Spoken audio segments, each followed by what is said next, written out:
For the pod. I thought I'd catch you. Guess not. They evaded me once more.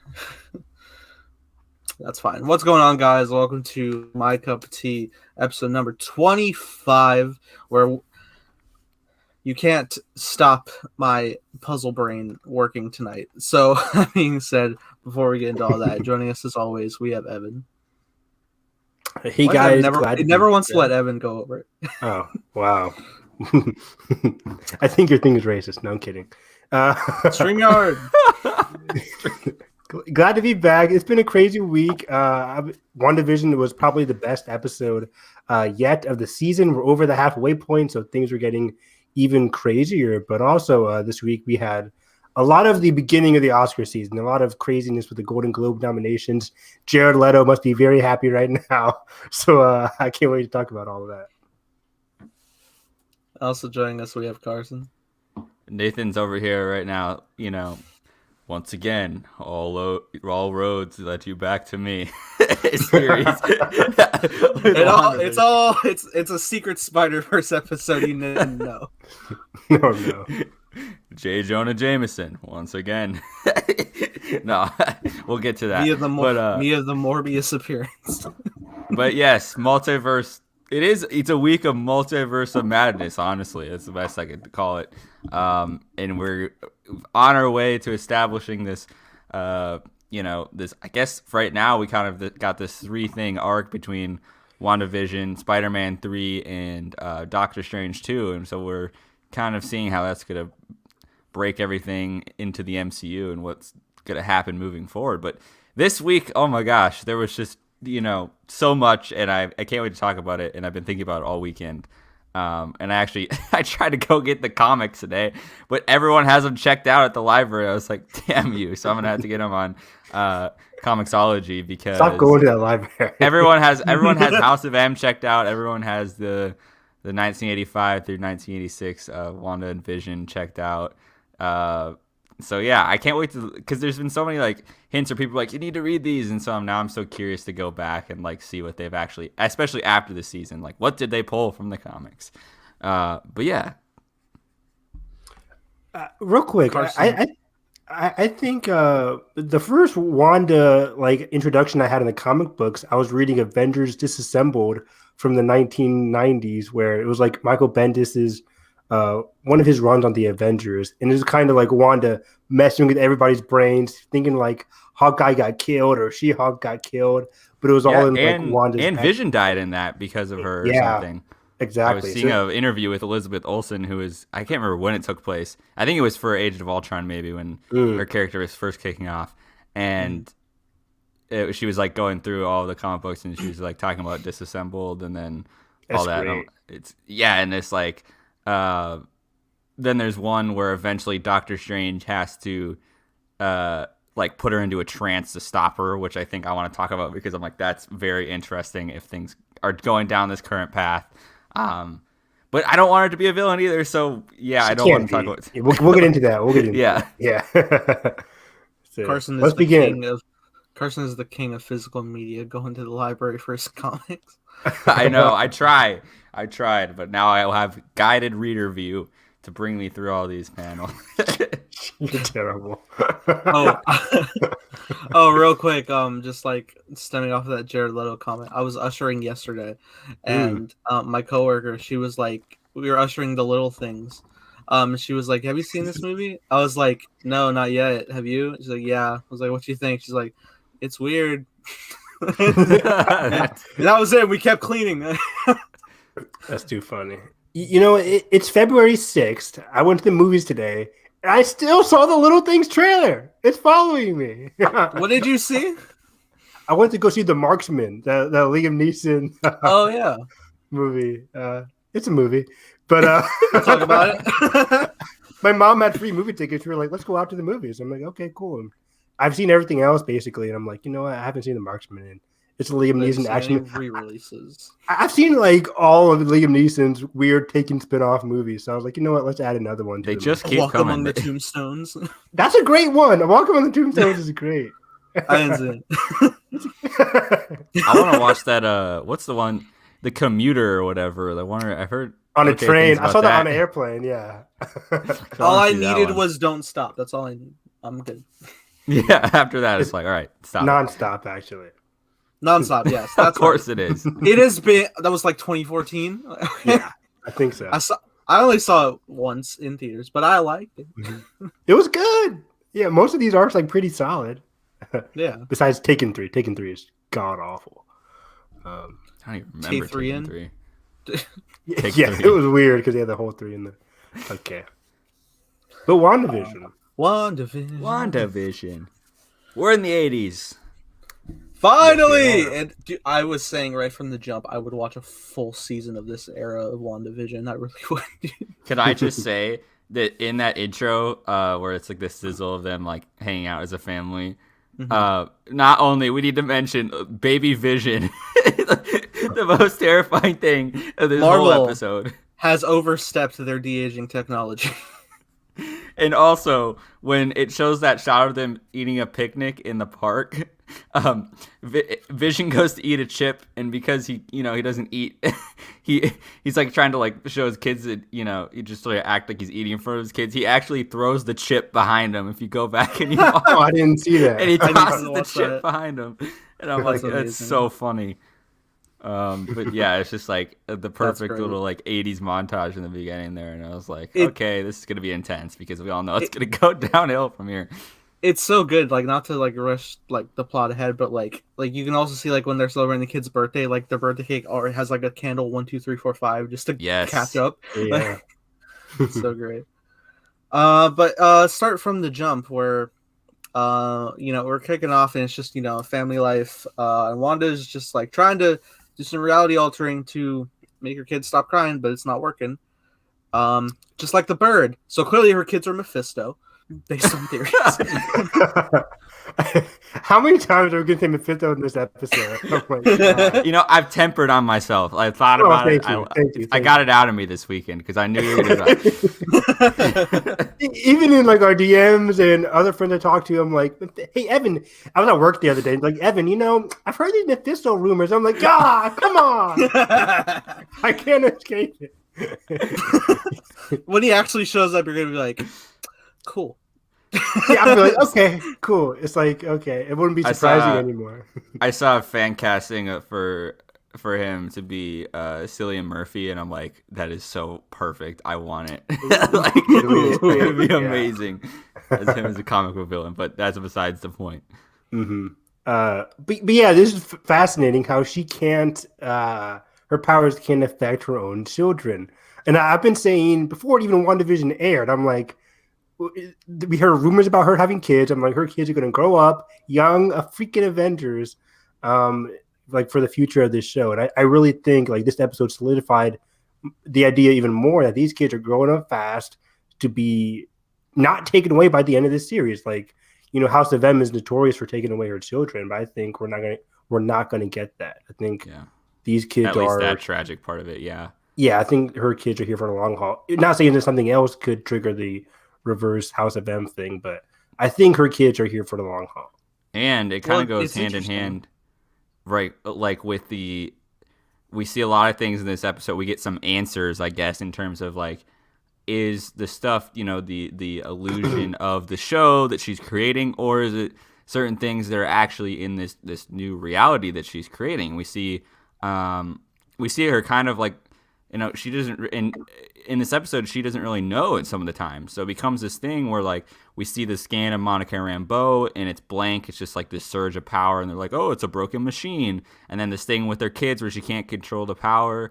And so stuff is happening. There's like, we don't know what if it's becoming actually in that reality, or is like she actually shifting stuff or shifting them. It's like crazy to think about, especially in particular with Vision. We get that answer of Vision. She stormed S.W.O.R.D and got Vision's body, and I'm like, that's interesting. Yeah. And so there's all this stuff that goes back to like, that started as something, it's kind of going beyond her understanding of her own powers. And I really like that in this episode because it boils over by the end, and I've really enjoyed how they played it up in certain instances between all the conflict in this episode. Yeah, and it's interesting because like the whole like storming the getting Vision's mind. Apparently, like that was a potentially planned end credit scene Yeah. that they end up scrapping, which I don't think would have fit within the end game. Yeah, because like just Paul Bettany had that interview where he was like, I really wanted Kevin to put that scene in there so I could get some, money for being in Avengers Endgame. And they scrapped it last minute, and Kevin was like, we'll use it for a later thing. And here it is. So yeah, that was really cool. And yeah, you're right. It wouldn't really have fit anywhere in Avengers Endgame. I guess you could make it a post-credit scene. That would have worked. But I think after the death of Iron Man, you're just focus on mourning. Yeah, Right. and then that powerful scene at the end with Steve and Peggy. Yeah. Oh yeah, too. Yeah. And Steve and Sam. There's a lot of good Steve. Well, and I was thinking of the scene where it's Wanda and Clint, yeah. And they're like, both of them will, and I'm like, I feel like a post-credit scene to that would kind of undermine that moment. Mm-hmm. Yeah, in a lot of ways. So I'm glad real they quick, cut that out. I didn't realize like WandaVision is 3 weeks after Endgame. Mm-hmm. And Far From Home is like a couple months, so this takes place before Far From Home. I said this last pod, and you were like, "What?" Yeah. Did you? And that's why Nathan needs to break this down, because there could be some instances now with the reoccurring characters that we've seen. So that's a lot. Now I'll piece it all together. No. Yeah, we'll get there.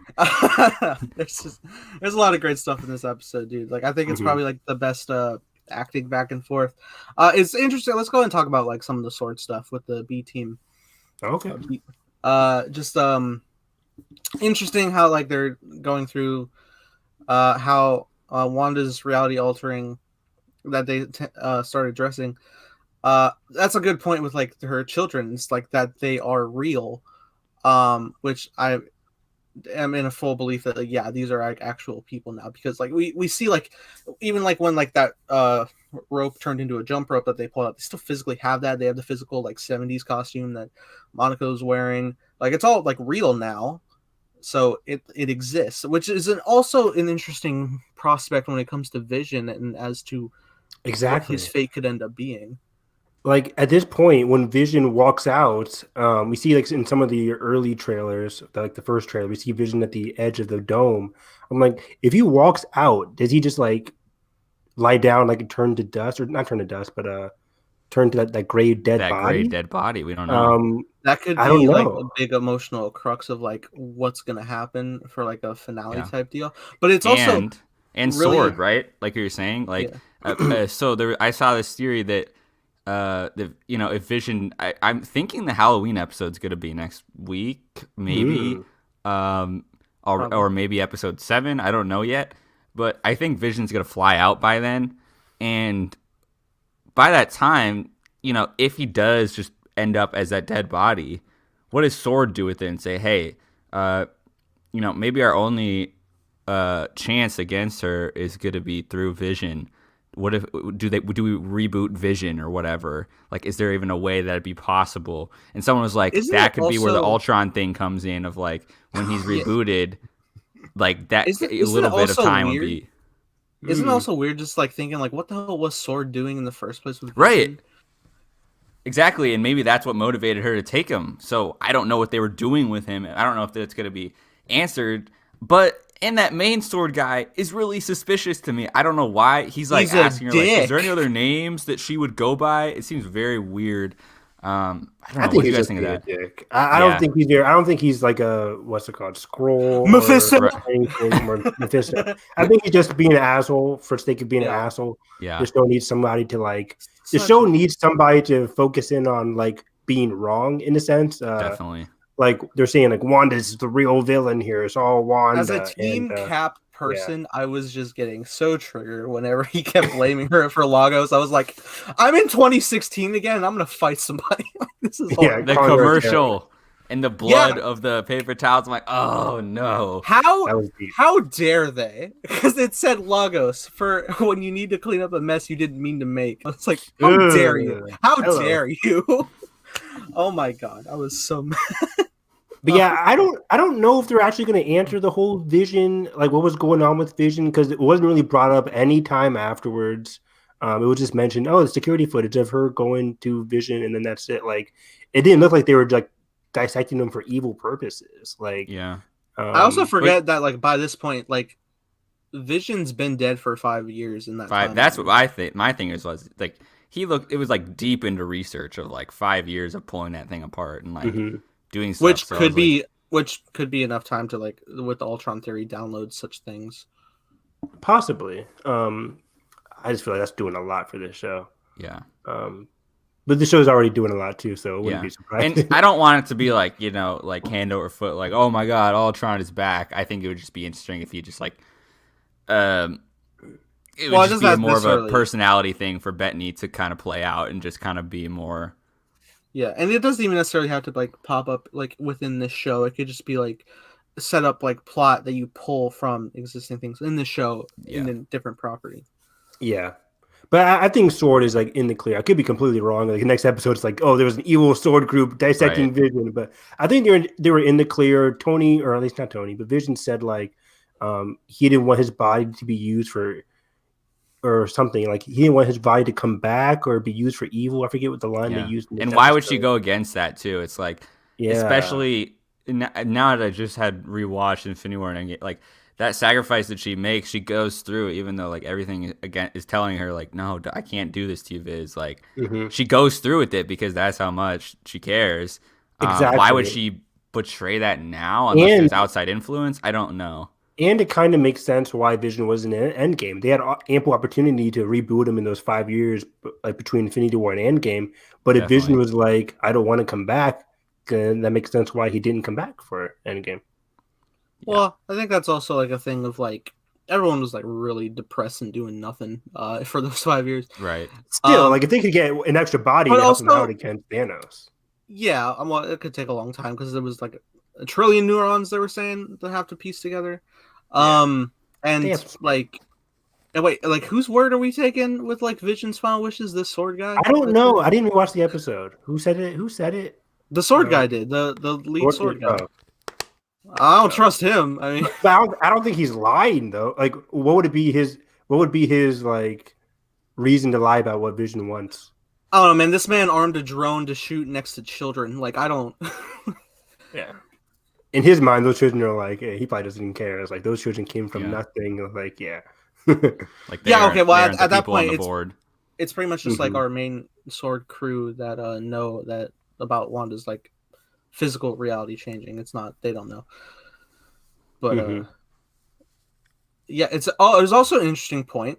Why does Monica not want to talk about Captain Marvel? Would Carol.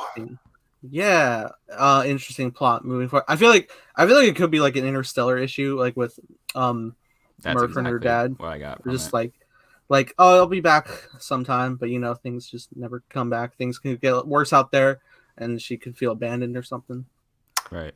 That's what first thing that came to my mind. It's like, you didn't come to help out my mom, but you came only when Nick Fury was like sent a pager to you. Maybe that could be a reason.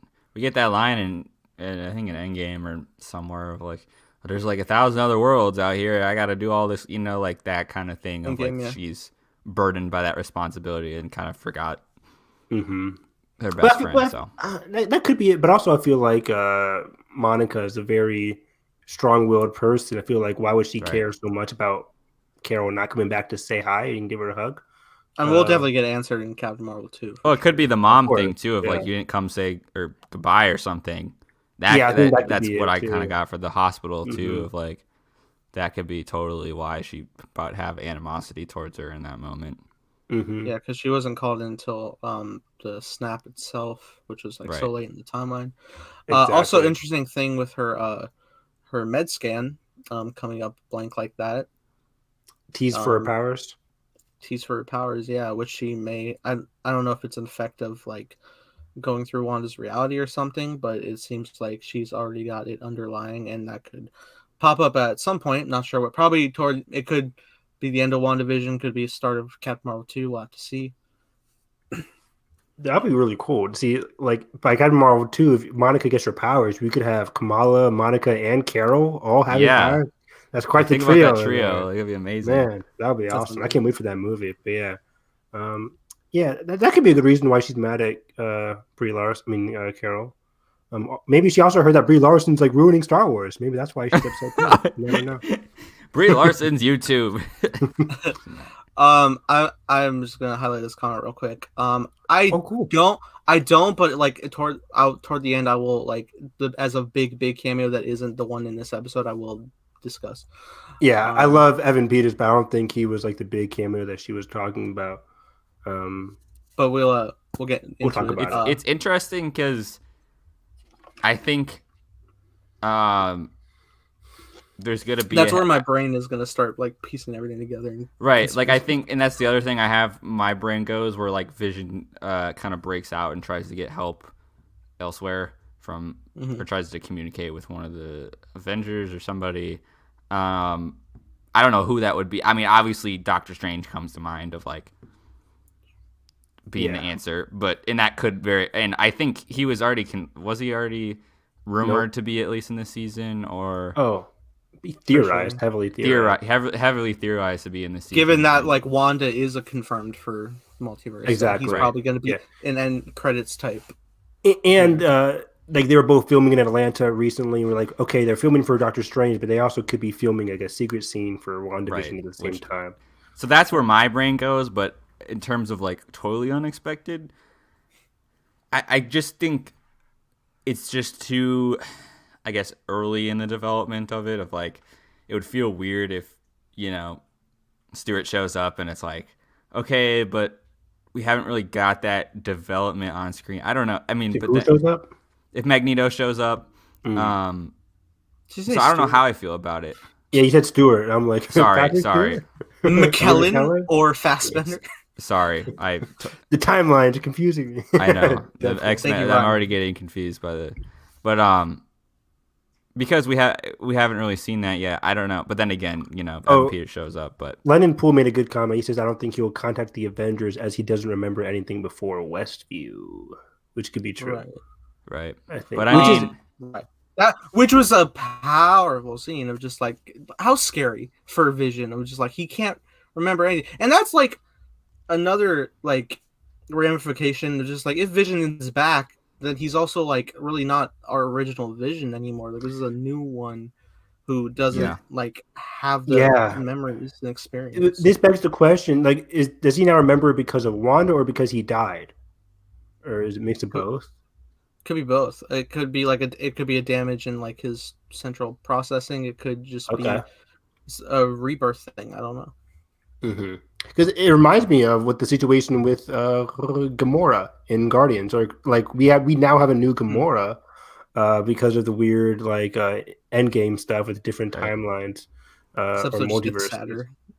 And I do really like that, but I'm nervous that he gets out and S.W.O.R.D's like, oh, you know, we could restore your memory because we've been researching you for 5 years. Like, you know, something like that would be probably even more tragic. I don't know. I don't know what I want in terms of his character.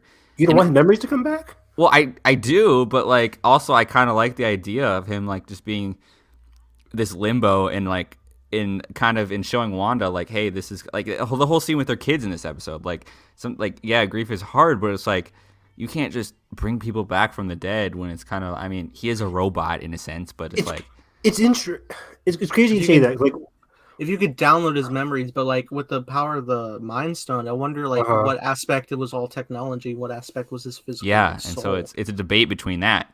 But it's also interesting. Like Wanda, like can't revive people, but she can create people, which is arguably even stronger, right? Like, who cares about reviving somebody you lost if you can create matter from nothing? Like that's even stronger. I feel like. Well, I mean, granted, the original person. Yeah. Like if you have a special attachment to somebody, you kind of want that person back. But at the same time, like you're creating life in a way, so that's pretty damn powerful. Wanda's God. That's amazing, right? Like goddess Avenger.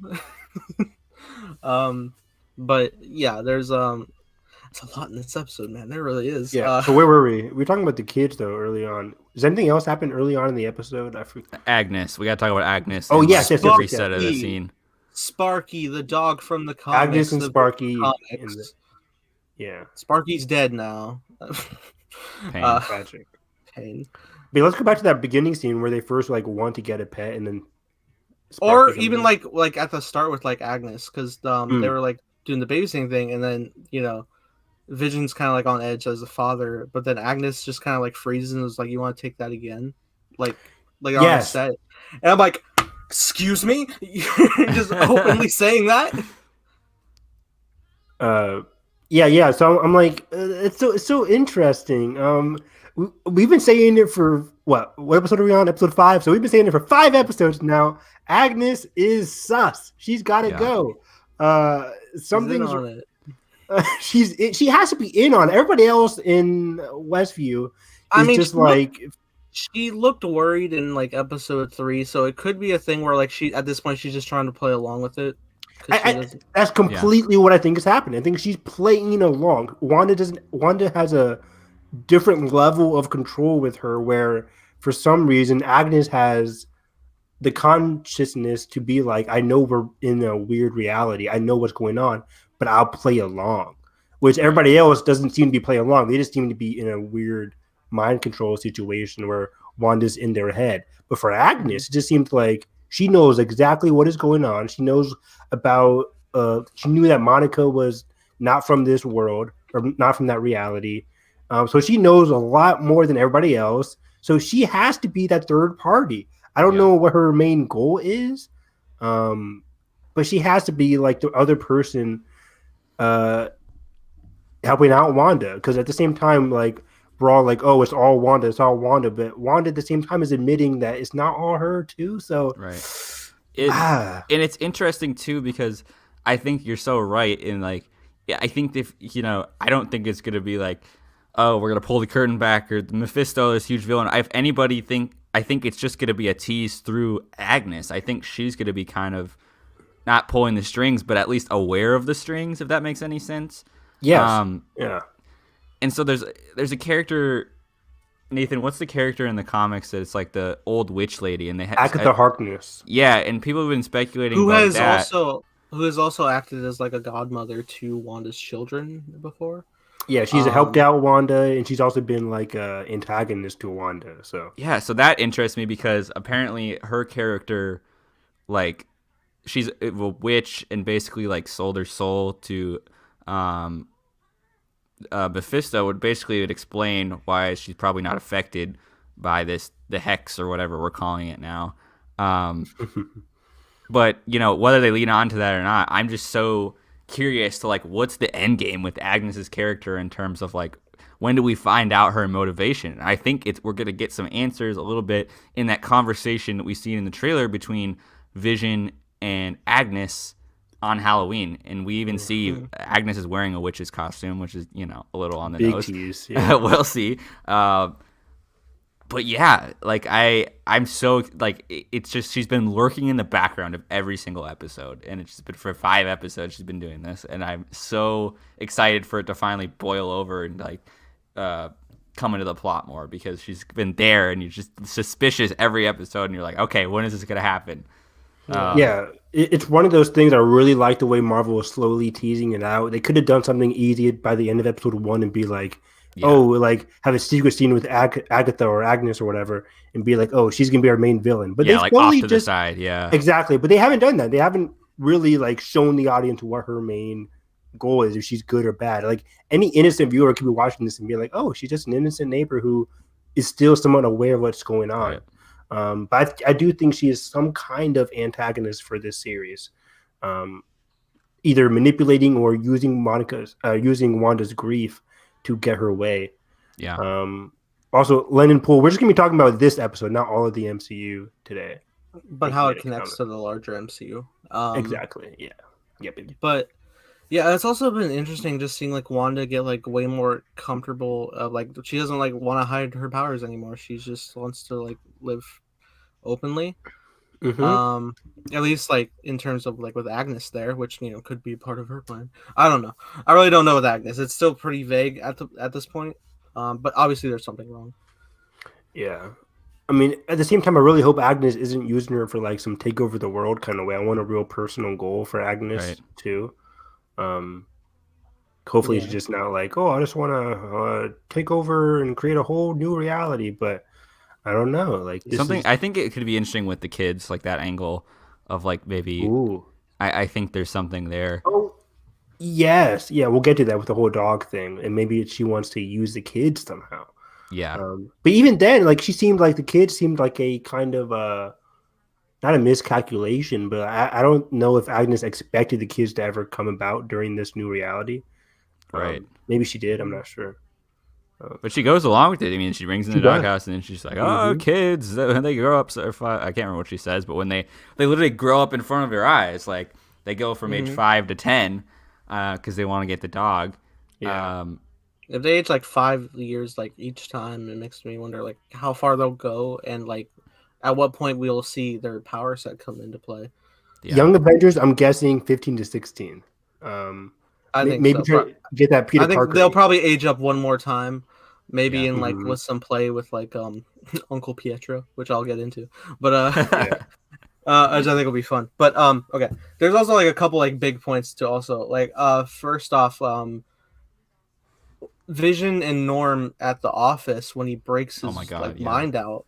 How terrifying that is! That the man is said he's physically in pain all the time, and he has no control over his own body, and he's freaking out. He can't contact his family.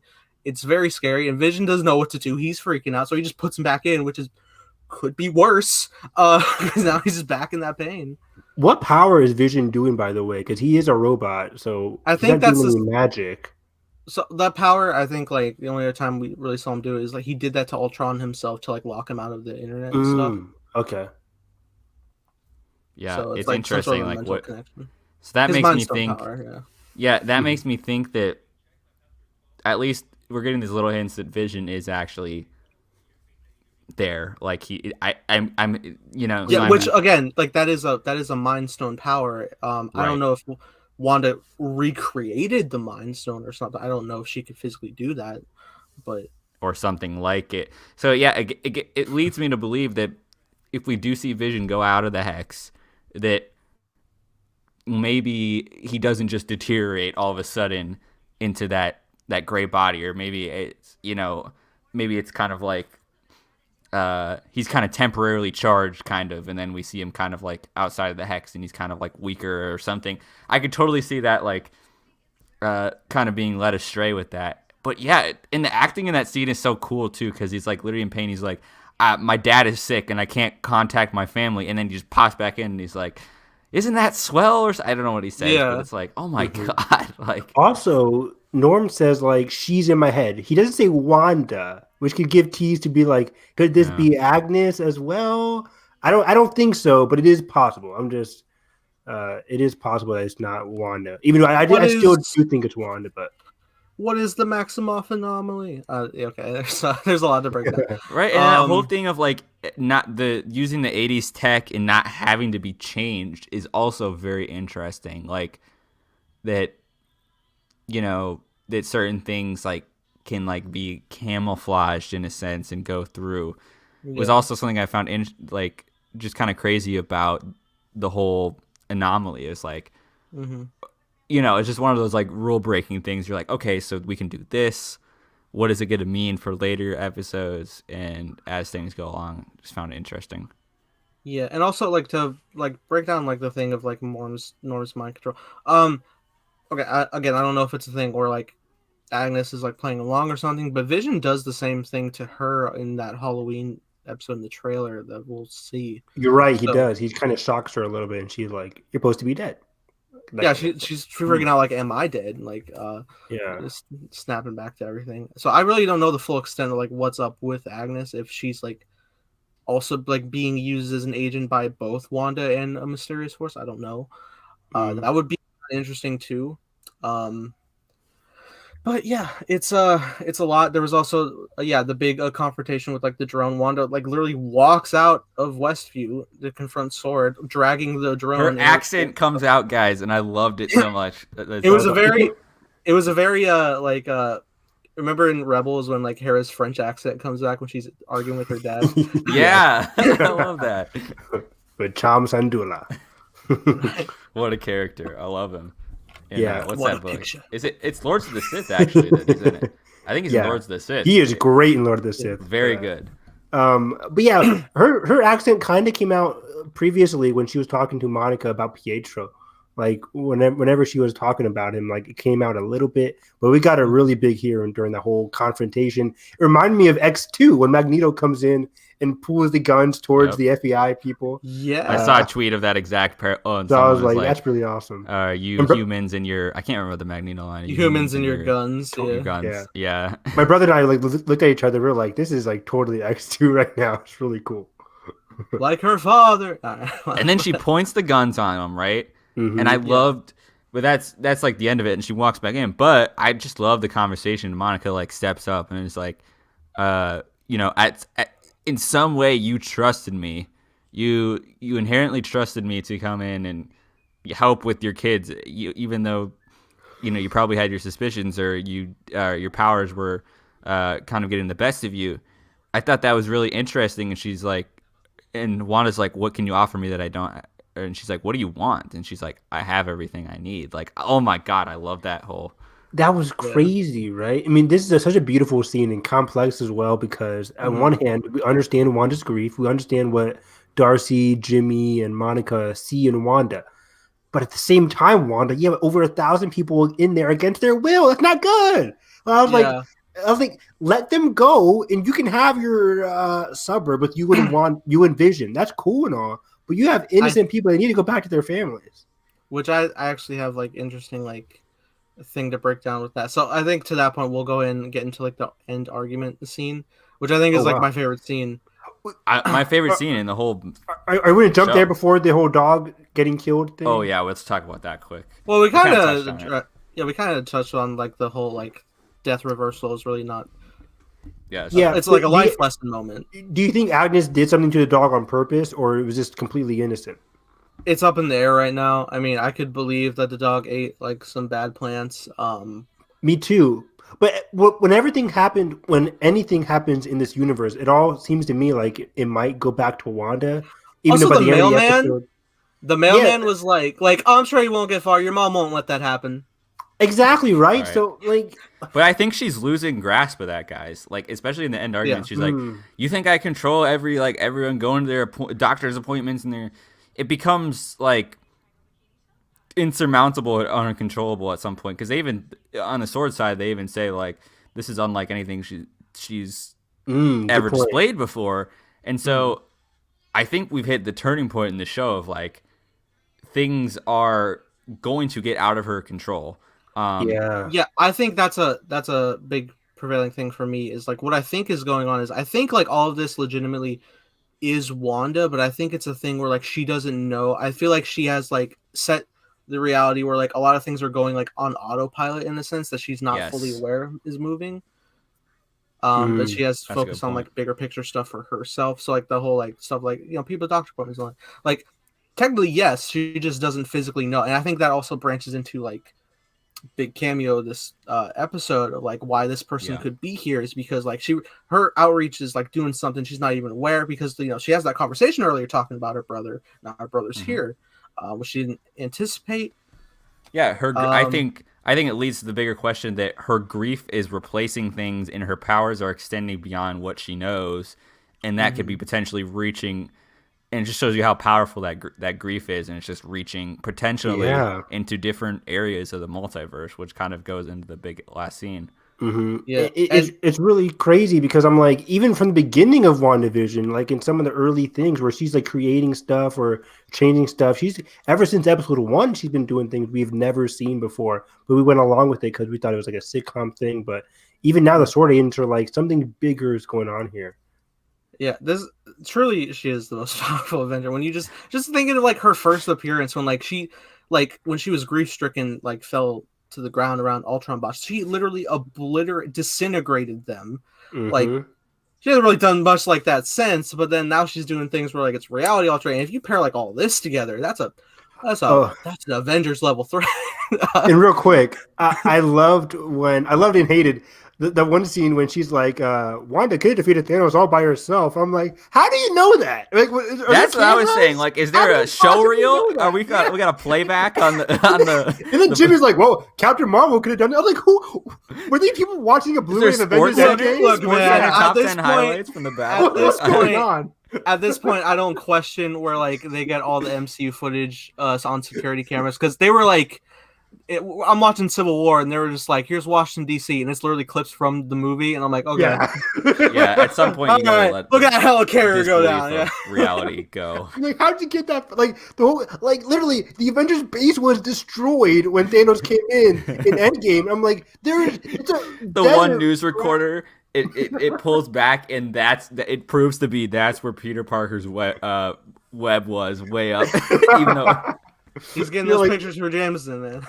Like, what is way up in the happening? clouds trying to get the footage. Yeah, it was so weird. Like, it felt like a conversation like normal fans had on Reddit. Like, oh, she could have defeated Thanos all by herself. I'm like, okay, and that's where this show gets like, it's. The last scene is a lot because it's really meta, where she's like, she recast Pietro. I'm like, I can't handle this. It's in the show. Like, before we do all that, I will go off. But let's just touch on the final scene of just like how well it was going, because like Vision comes home, they're just kind of like talking about the dog, but then he just goes like straight for like the thing with Wanda, just like how he talked to Norm and everything, and Wanda is just like in denial, and I think she truly like isn't fully aware that, like I said, that she's doing stuff like that. I think she just like wanted her like happy life here. Maybe she actually doesn't know how it all just like happened, because we started off the show, they're just kind of like there already. This bubble's already set up. We're just in Westview buying a house. So you're saying you don't think she knows that she's in people's heads, kind of thing? Yeah, kind of. I mean, I don't think like. It's not. She has to know on some level that she is manipulating everybody.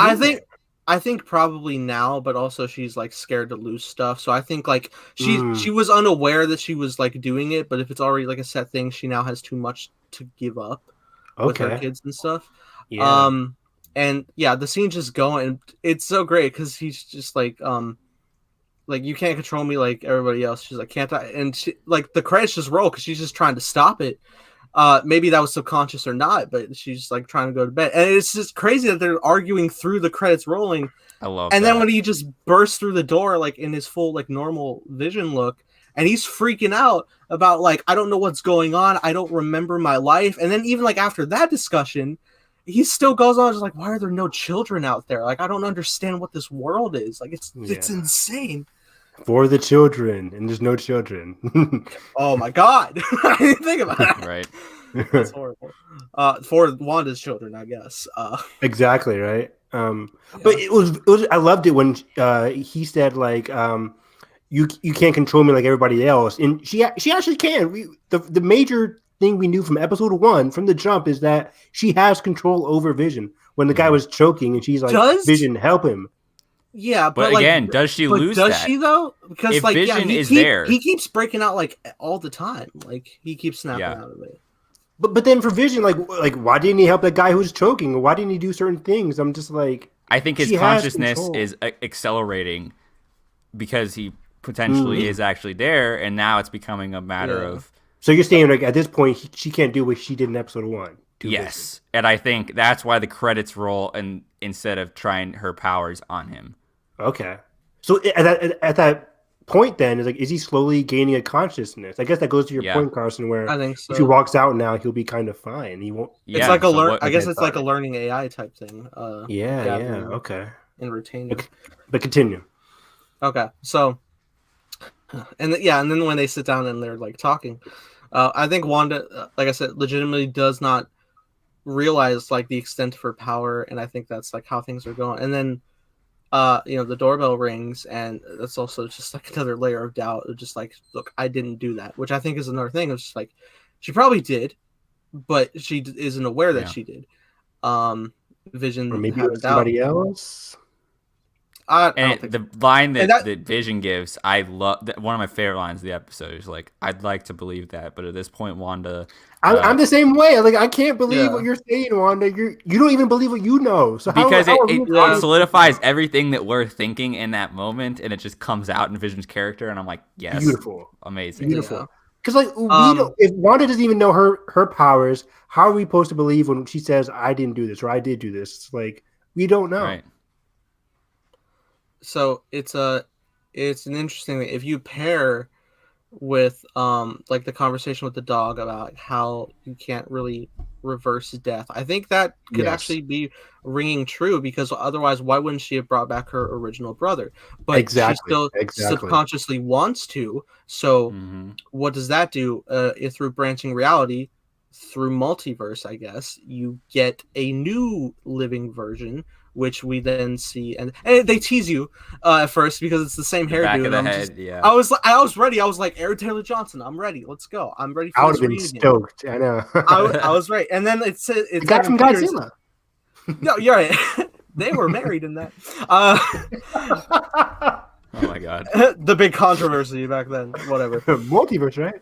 And the actors were just like, "We're acting. What the hell do you want?" Like,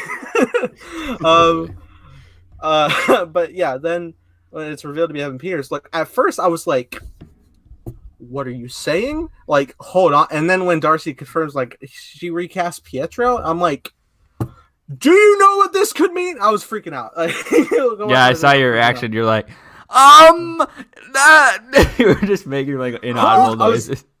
For the longest time. Yeah, you go, Nathan.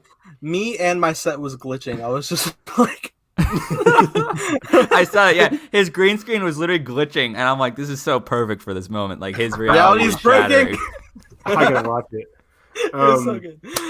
I immediately thought, like, okay, so she just cast Evan Peters as a younger version of like what Pietro was in the '80s or something like that. But interesting. I don't know. But I guess that wouldn't make sense. This man does come in with big like Uncle Jesse vibes, which I think will. But I guess that wouldn't make sense because Wanda was born in the '80s. I mean, she's like super young in the Avengers movie, so she had to be born like in '85, I guess, or something.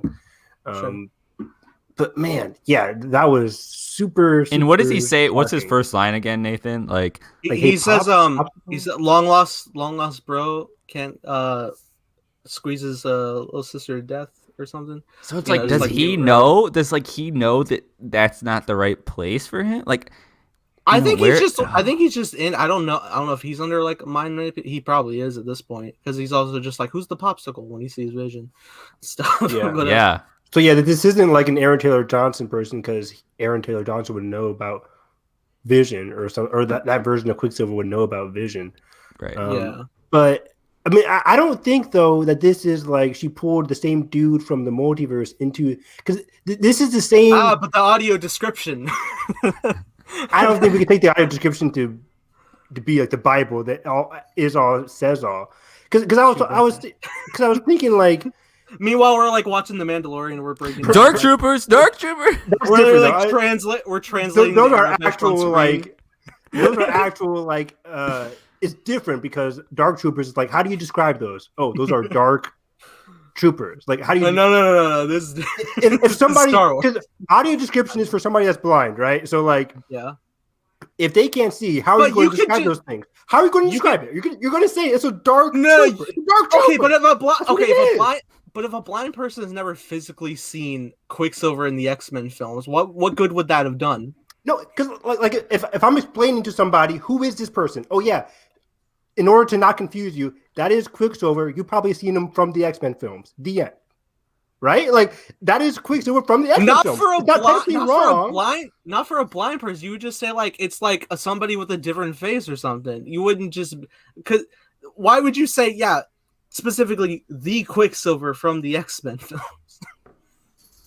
I don't think because this is the first time somebody has gotten pulled into the universe and has a relationship or a connection to somebody else.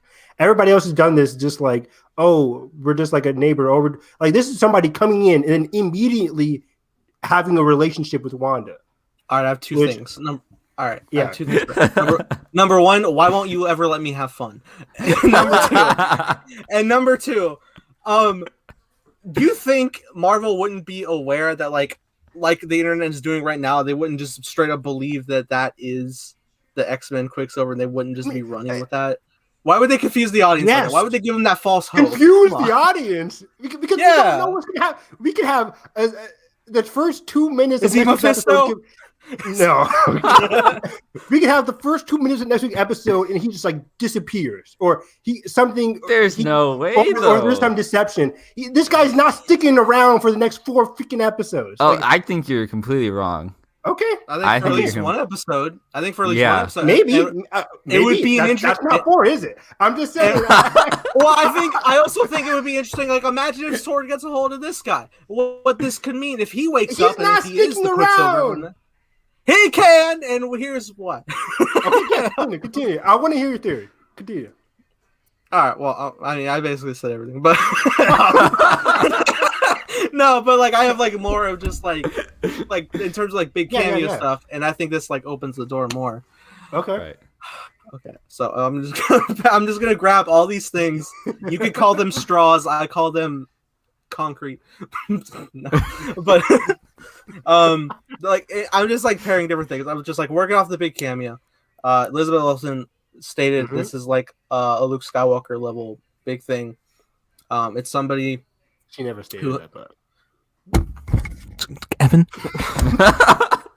Somebody asked her, "Do you have a Luke Skywalker cameo?" She's like, "Yes, I do." Okay. I'm paraphrasing. All right. So is Screen Rant, but that's besides. Let me do this.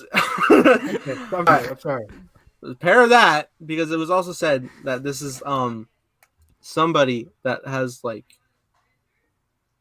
with the Luke Skywalker like a legacy behind their character, and Paul Bettany was saying how this is an actor he wanted to work with for a long time, and I was like trying to pair all this together, and it's just also with another thing of like this actor who has been in contact with Kevin Feige a few times in a reprisal of character in some fashion.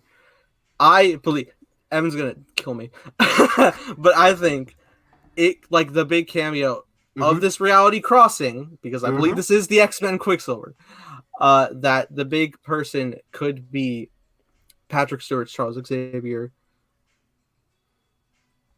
And I think that could be a very meaningful confrontation because you don't have to have like a built history between the characters for just like Charles' wisdom trying to pass through like a broken person.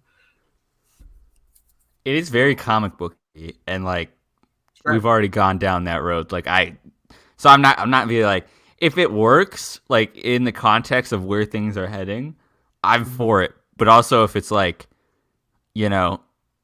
roll down the red carpet type cameo, then I'm like, no, I don't want it. Like, and I was like trying to piece together, like, because some people were like other characters trying to work with. I think Doctor Strange will show up, but like in terms of like Bettany wanted to work with people, like they were in Infinity War together. I don't think it would be like Ian McKellen's Magneto because like they worked on Da Vinci Code together. Great movie. Yes. Wait, they were Infinity War. They were Infinity War together, but they technically didn't work together. Am I wrong? Yeah, no, they don't. But they definitely had like some shared press junk and stuff, and like they had like the big press junk of like all the cast. So, Patrick Stewart is a good guess. I like that actually. Thank God. I don't think it's going to happen at all. I don't think it's going to happen, but I like it. I like it a lot. Like, for me, Patrick Stewart just seems like the kind of guy where I think Logan kind of finished him. I think he was just done. But he's also the same guy. About these, that's what I was saying. Like these Feige talks were like post Logan thing. Right. So break us down for a second here. So in like the Marvel universe, is Magneto her dad? Like I can't remember in the comics. Well, not in the MCU, right? But like, could there exist a multiverse where Professor X would know that in his reality that was the case, and then like that would be part of the conversation a little bit, or like the weight of it? Well, that's an interesting thing. Is like it very well could be her father is legitimately Eric Lensher, but it just in the context in the MCU where we didn't have mutants yet, they were just like people that didn't. Yeah, so that's have interesting. Their mutant powers explored. And so it could be kind of a warning thing of like, you know, you got to be careful here because, you know, I know where this leads, or I know, you know, something like that, or it could even, I don't know.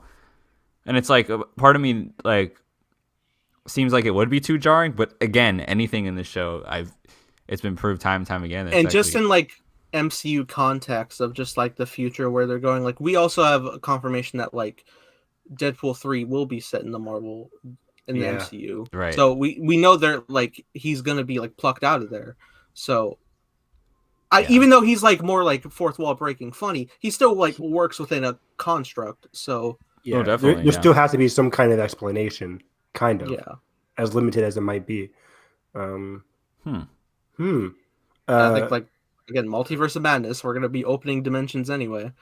All this Spider-Verse stuff, you know. How do you think he would appear? Which isn't that also like an interesting thing of like, I'm sorry, just like, isn't that also like an interesting thing of tying, like if we can pull like a random different Pietro, you could pull like random different Spider-Man in that sense. That's what I was thinking. I think this Pietro is a randomly different. I don't think so. Nathan, for your theory, I don't think like this Pietro is Age of Ultron Pietro that was like in the same. No. Like, are you thinking this is Pietro from Days of Future Past, like who just walked into like this universe from like the X-Men movies and stuff? Yeah, I do, and I think he's under mind manipulation. Okay, because I feel like this could be just a multiverse version of Pietro, or it could be like that would also be Spider-Man. Like those villains are presumably a different kind of because Doc Ock died. Okay, that has to be a different multiverse. And that is something that I want because, like I've said, I don't want to break the confines of like the Raimi movies of where that they ended up. Yeah, exactly. Yeah. And I guess I would be more open with like X-Men because in that regard, it was like I actually like a lot of those movies. But also they have a very muddled timeline, so it's like it's not like totally a loss if you just kind of like overstep. But it is also a thing that I think I may have even pitched previously is just like I love the X-Men cast that Fox got. Like I feel like they casted very well, and like I would have liked to use those actors again if you wanted to just pull a fresh universe versions of the same looking people, then that could also work. So if it's not Quicksilver from like the existing franchise and it's still Evan Peters' portrayal, I am open to that. For sure. That's kind of what I was initially thinking. It could just in connection to Spider-Man, because all the Spider-Man villains and everything is presumably going to be from a different universe than the Raimi film. Hence the costume changes. That's an interesting one. Exactly. Yeah, that's an interesting one too, though, because like in the sense of those Spider-Men, I want those Spider-Men to be from their movies, but I don't want the villains to be because I don't want to break their lore. Right.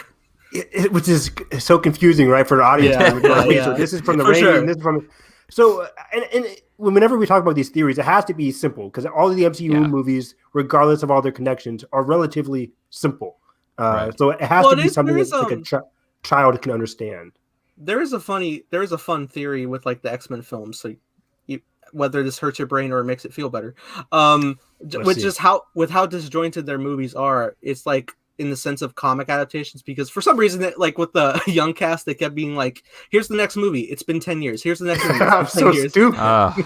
They went from the 60s to the 90s. It's the same. Evan Peters is the same mistake.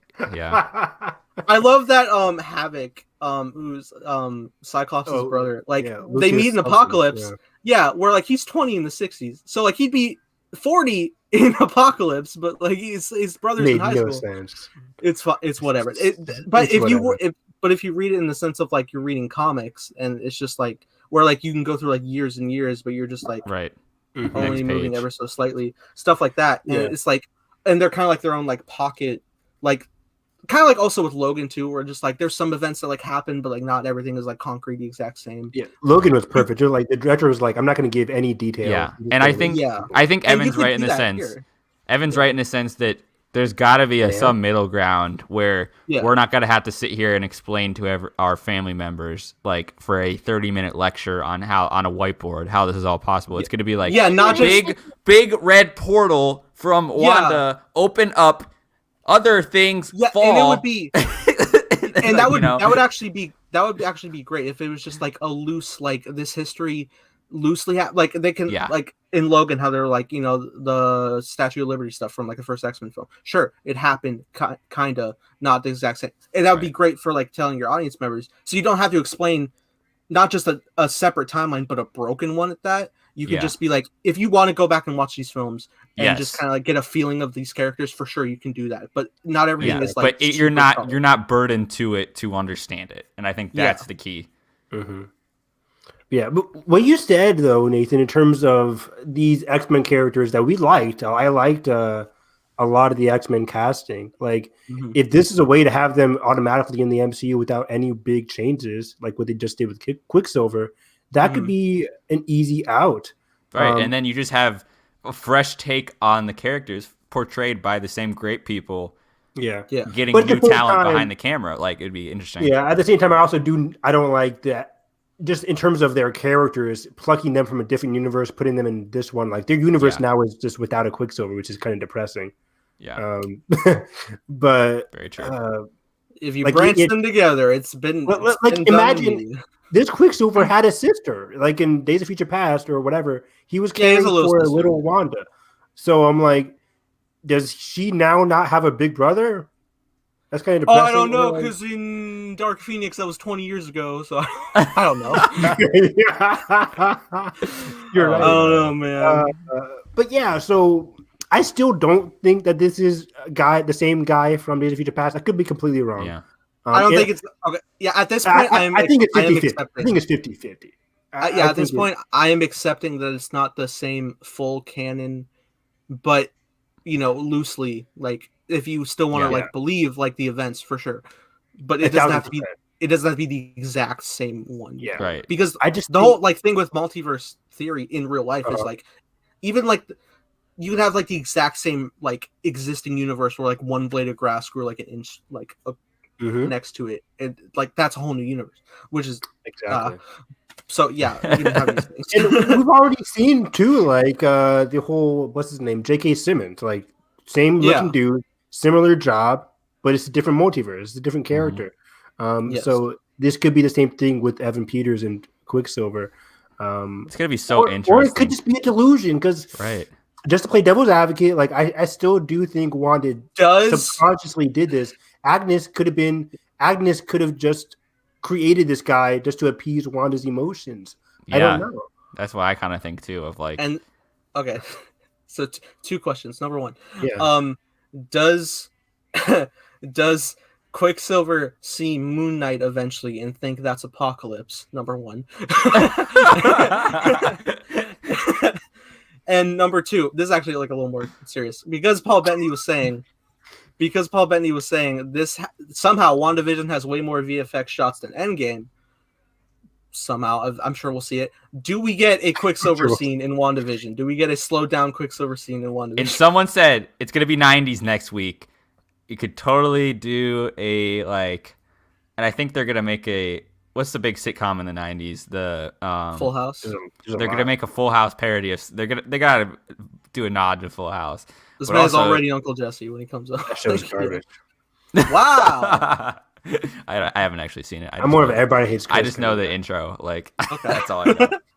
But the Olsen twins, Evan. Who were they again? Oh, yeah. But Isn't that funny how that traded off? Like, I know, right? Again, it's so interesting. If we get one of those scenes, it becomes another meta thing of like, that style of that scene was inherent to that, you know, to the filmmakers who made that other universe. Brian Singer. And not necessarily to... I guess it's tough because I just don't know. It's like, how do you make it? It depends on what you got. We've just been talking about the past 10 minutes of like, of like the 50-50 shot of if it's the reset or if it's like truly the canon one. I don't know, but it'd be cool. But again, if he's under Wanda's thing, I don't think it would happen. At this point, not to like keep dragging, but I'm just happy that this.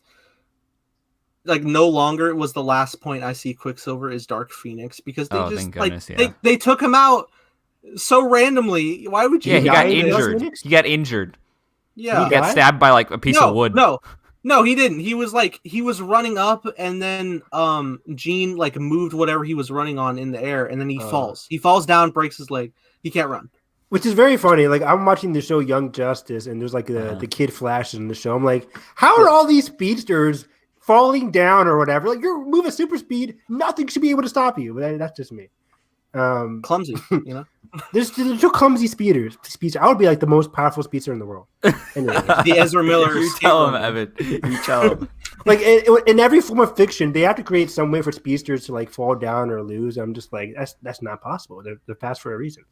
Anyways, meanwhile, the boys is like, I'm going to send the speedster through a human flesh. I know, right? I hate it. Like it's a good show, man, but I get so uncomfortable sometimes. The pilot episode, you just feel for him so bad. You're like, oh my god, can you? He has blood on his face from the guy passing by him. Like that is the most dark speedster stuff ever, man. Love it. I gotta watch season 2.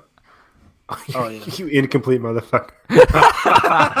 Dude, I think it's so much better in the first season because it's not you're not really like relying on shock. You're not really relying on shock value anymore. You're just in it. Right. The color grain is still kind of weird, but I'm used to it. That said, this whole episode, it's like I'm so curious to see now that like this is opening up the doors for many things, and of course DC is gonna have like 3 different takes on Batman simultaneously, and it's like we are fully unlocked this for better or worse, giving people the benefit of the doubt of like having these existing things correlate all over the place and not be so adherent to it's got to be this one way. So I think that brings in a lot of opportunities to get like these weird takes like WandaVision on the characters and different stories and different styles. But yeah, I'm just so curious what the follow through of it is, and I can't wait to see the rest of the season. Yeah, I've never been so excited to see the next episode than what I am now for see how long Evan Peters. I could be completely wrong. Evan Peters could be around for all the way to the finale. Right. I just think there's some kind of deception going on, and that's what makes it exciting. It's so weird comparing my experience of watching Mandalorian season 2 in terms of like, fan servicey like little inputs of stuff that I already know. Yet then WandaVision has these scenes where it really doubles down on its thematic stuff and it like does the heavy lifting before it allows these other things to happen. And so it feels a lot more earned to me, even though it's like so still mysterious. Because I don't want to dog on Mandalorian, but like for instance, the Mando way of doing things would have Evan Peters be in the first minute of this episode and then focus on the new character of the week. Kind of like what Ahsoka was or Boba Fett was. And that's why I constantly appreciate we talked about of Agnes not being like revealed behind the scenes of like, ooh, I'm doing this. Everything we get is through Wanda or Vision's point of view, and I respect that entirely for the besides the storage stuff where it cuts back and forth. But I think that's still a necessary thing. But for the most part, all of, like the emotional and kind of like mysterious reveals are through that point of view of like those main characters. Yeah, it's great to see characters talk about their emotions, like the whole dog scene or the scene where Vision's saying like, "What is happening?" Like, I don't remember my past. Like, I felt like I was with the dog scene. I felt like I was just watching a sitcom with like a life moral. I was just invested. Like Dark, I'm invested. It's so cool too because it's like when those arguments boil over, it kind of juts out of the like happy sitcom, and you're like just watching these two just have an argument like humans. It doesn't feel like glossed up, and so it feels more authentic because we have the baseline of the sitcom, and so then we're like, oh, this is really happening now. Like so yeah, it's just an interesting show that never in a million years would I think I'd be so excited about. I remember like thinking of like I was most doubtful of this show, and then it just jumped to like my most anticipated of the Marvel shows because of just how weird and amazing it handles its stuff. It's really interesting because once again, 2 things. You're like, I'm lining it up. My new catchphrase. First off, first thing, it's so weird because I'm looking back at like before we got like 20 new titles at the Investor Day. Looking back and before the pandemic, looking back at the Comic-Con announcement for Phase 4, which was a lot smaller. WandaVision was supposed to be the 5th release of Phase 4. Right. Which is crazy. It was supposed to be Black Widow, which, sure. But then it was going to be Falcon Winter Soldier. All right. Anyway, no, but that's it's a pocket time, so it's fine. But then there was also going to be Falcon and Winter Soldier first, then Eternals, then Shang-Chi, then WandaVision. And it's like, Jesus, there was going to be that much already. But we're doing so much with WandaVision now in the present. It's so weird because I think Internals and Doctor Strange 2 off the heels of WandaVision is going to be groundbreaking in different ways, both from the filmmakers involved and just weird stuff that WandaVision kind of unlocks for and make more sense, right? Because WandaVision's 3 weeks after Endgame. Our last project was technically it was Far From Home, but Endgame was still fresh in everybody's minds. It would have been weird to go from Black Widow to Shang-Chi to Eternals, all which are presumably taking place before and after Endgame. So it's gonna be. I like the way they're doing things now. I think this kind of worked out. But I was like you, Carson. I was not excited for WandaVision. I heard it's gonna have sitcoms. I'm like, okay, this sounds cheesy and just stupid. I was much more excited for Falcon and Winter Soldier. But now I'm the opposite. I'm more excited for WandaVision because I'm loving it. And Falcon and Winter Soldier, I hope, has as much depth as Wanda and Vision are getting in the series. I have hope. But I hope it's just not because the S.W.O.R.D military stuff has kind of been the weaker side of WandaVision. I still do like it because of Monica. I think she's a great character. But also, I'm just not the most she's a terrorist or whatever. Right. It's kind of fast forward. It kind of feels like it just has to exist. Right? Just because, and it's because we have to answer it and we have to get to the bottom of it versus letting. And that's why I'm grateful that Monica is at the forefront of that side of things because I think it's interesting emotionally. And I imagine the sword scene of when Wanda comes out of the hex and if Monica didn't have that talking with her, that scene would not be interesting whatsoever. At all, yeah. Okay, and my second thing, which two things. I'm sorry. Oh my God. But I actually offer my second original thing was going to be do you think there will be an actual physical scene where Wanda and Vision have an altercation, break out into some form of a superpowered fight? And a second part was because their conflict can't just be resolved by the end of this episode just because somebody came in. It's still very much there. Also, do you guys think that what do you guys think Wanda's mental capacity is going to be altered to? The fact that this is her brother but it's not, but is she just going to be more, because obviously she was surprised, but do you think she'll be accepting that yes, my brother? It's no, it's actually not. But are you just trying to live comfortably? Are you just ignoring things purposefully? I think it's going to be downhill. I think it's going to be less accepting because as Vision's playing on her of hey, you can't be doing that. I think at a certain point she's going to boil over. It's just inevitable of her anger is just going to boil over, and she's going to literally yell at Vision you're dead outside of Westview, blah blah blah blah. It's going to it's going to happen. And I think that's going to cause obviously if you're pulling a new Quicksilver from a different reality, obviously that's already a big ramification. But if she gets to a big freak out level where things just start rupturing, which would definitely be cause for Strange coming, that would be pretty crazy. And also I think this is probably what Strange's purpose is going to be. He obviously fix the multiverse, but he'll probably want to try to put people back. Of course, protecting your reality, douchebag. I love that line so much. Which is also another thing that breaks my brain. It's but wait, I want the X-Men cast. No, don't take them away. He said so long. And he's I must correct it all. I do think Wanda. I do think Wanda is going to be accepting of Quicksilver at first because the first thing she does is give the guy a hug. And she's very confused, but then automatically accepting. So I think because we don't know if she's confused of just this is a different face or oh, my brother's alive. It's good point. Yeah, it could be both. Where she's I know my brother's probably not alive because it's so weird because Wanda's the character where. Is she so invested in her 80s persona that she's not really living in her reality persona? Because if she was living in her reality persona, she'd realize this is not And right. What's interesting too is he can be the outside perspective to be because I was just reading some of the summaries of the comics. Apparently he's very disapproving of Vision and Wanda, and obviously, but if this character doesn't know about it, this is off the cards, obviously. Yeah, but he doesn't know Vision. Who's the popsicle? If for some reason, like Wanda starts having doubts about him, it would be interesting to see if that character like shifts a bit, or like her control of that character shifts a bit, and it could be like kind of spewing her doubts back at her, kind of an instance where like her control is like just corrupting against her, where people are just like, you know, insulting her at some point. I would love to see like her doubts that she's thinking deep down come out in some of the characters in Westview, just kind of like talking back to her, like where all of a sudden like it's not just, oh, go to the top of the scene. It's like you're worthless, Wanda, or like you're like what are you doing? You're ruining like my life. You're ruining my life. You're just like, and I've really like been trying to like avoid.